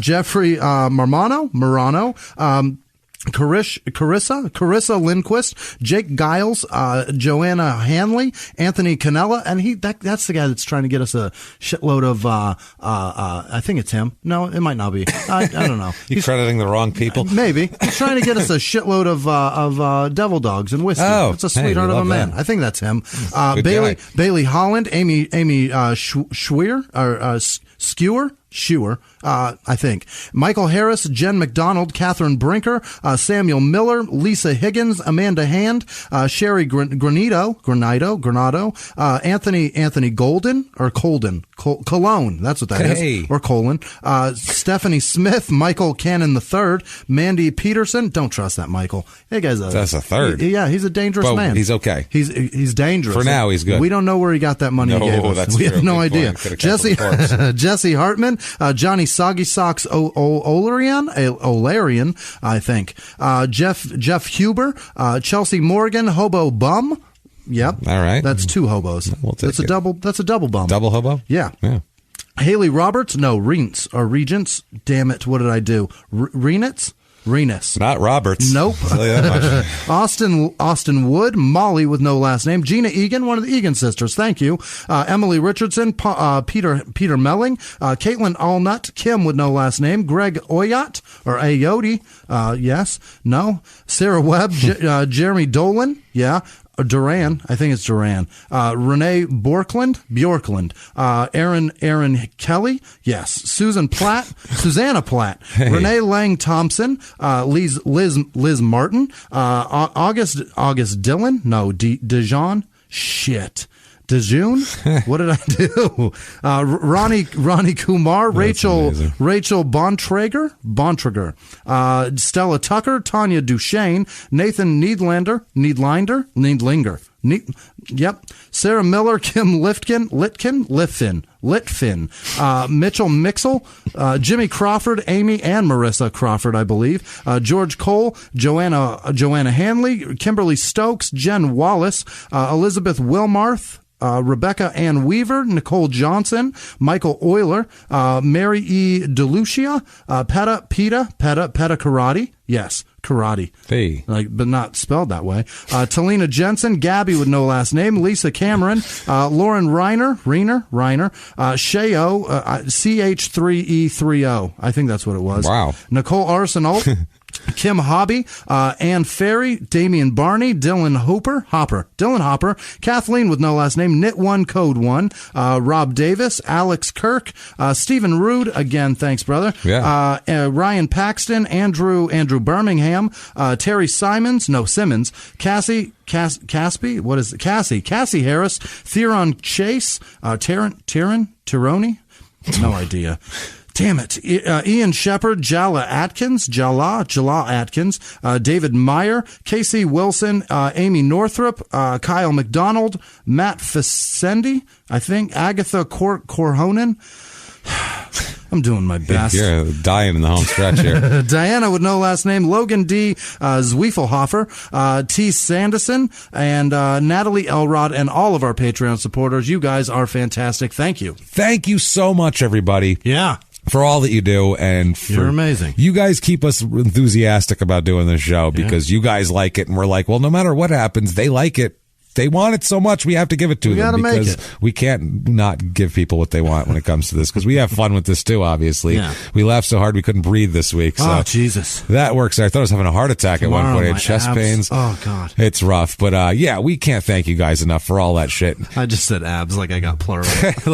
Really fucking working them hard. Like there's more than one. Well, there's muscles under there somewhere. Something. So, yeah, they're in there. It's just a flat one. What if anybody wanted to thank you, Jimmy? How might they do that? You can find me at Whisman Sucks, WHISMAN Sucks on Twitter, Instagram, and Snapchat. I appreciate what you guys say and the things that you sent me. The dog pictures are my favorite. I love getting that shit. Where can I find you? You can find me at Jimmie P is funny, or just copy and paste my last name from the show description and look for me that way. It might be a little bit easier than trying to spell Pietragallo or Emelianenko or any of these goddamn things. But that said, honestly, guys, thank you so much. We are very excited to see you next week. We'll be back. We won't leave you again for a while. Right. And see everybody in Omaha and Minneapolis this week, live from the Crime and Sports Studios. We will see you next week. Bye.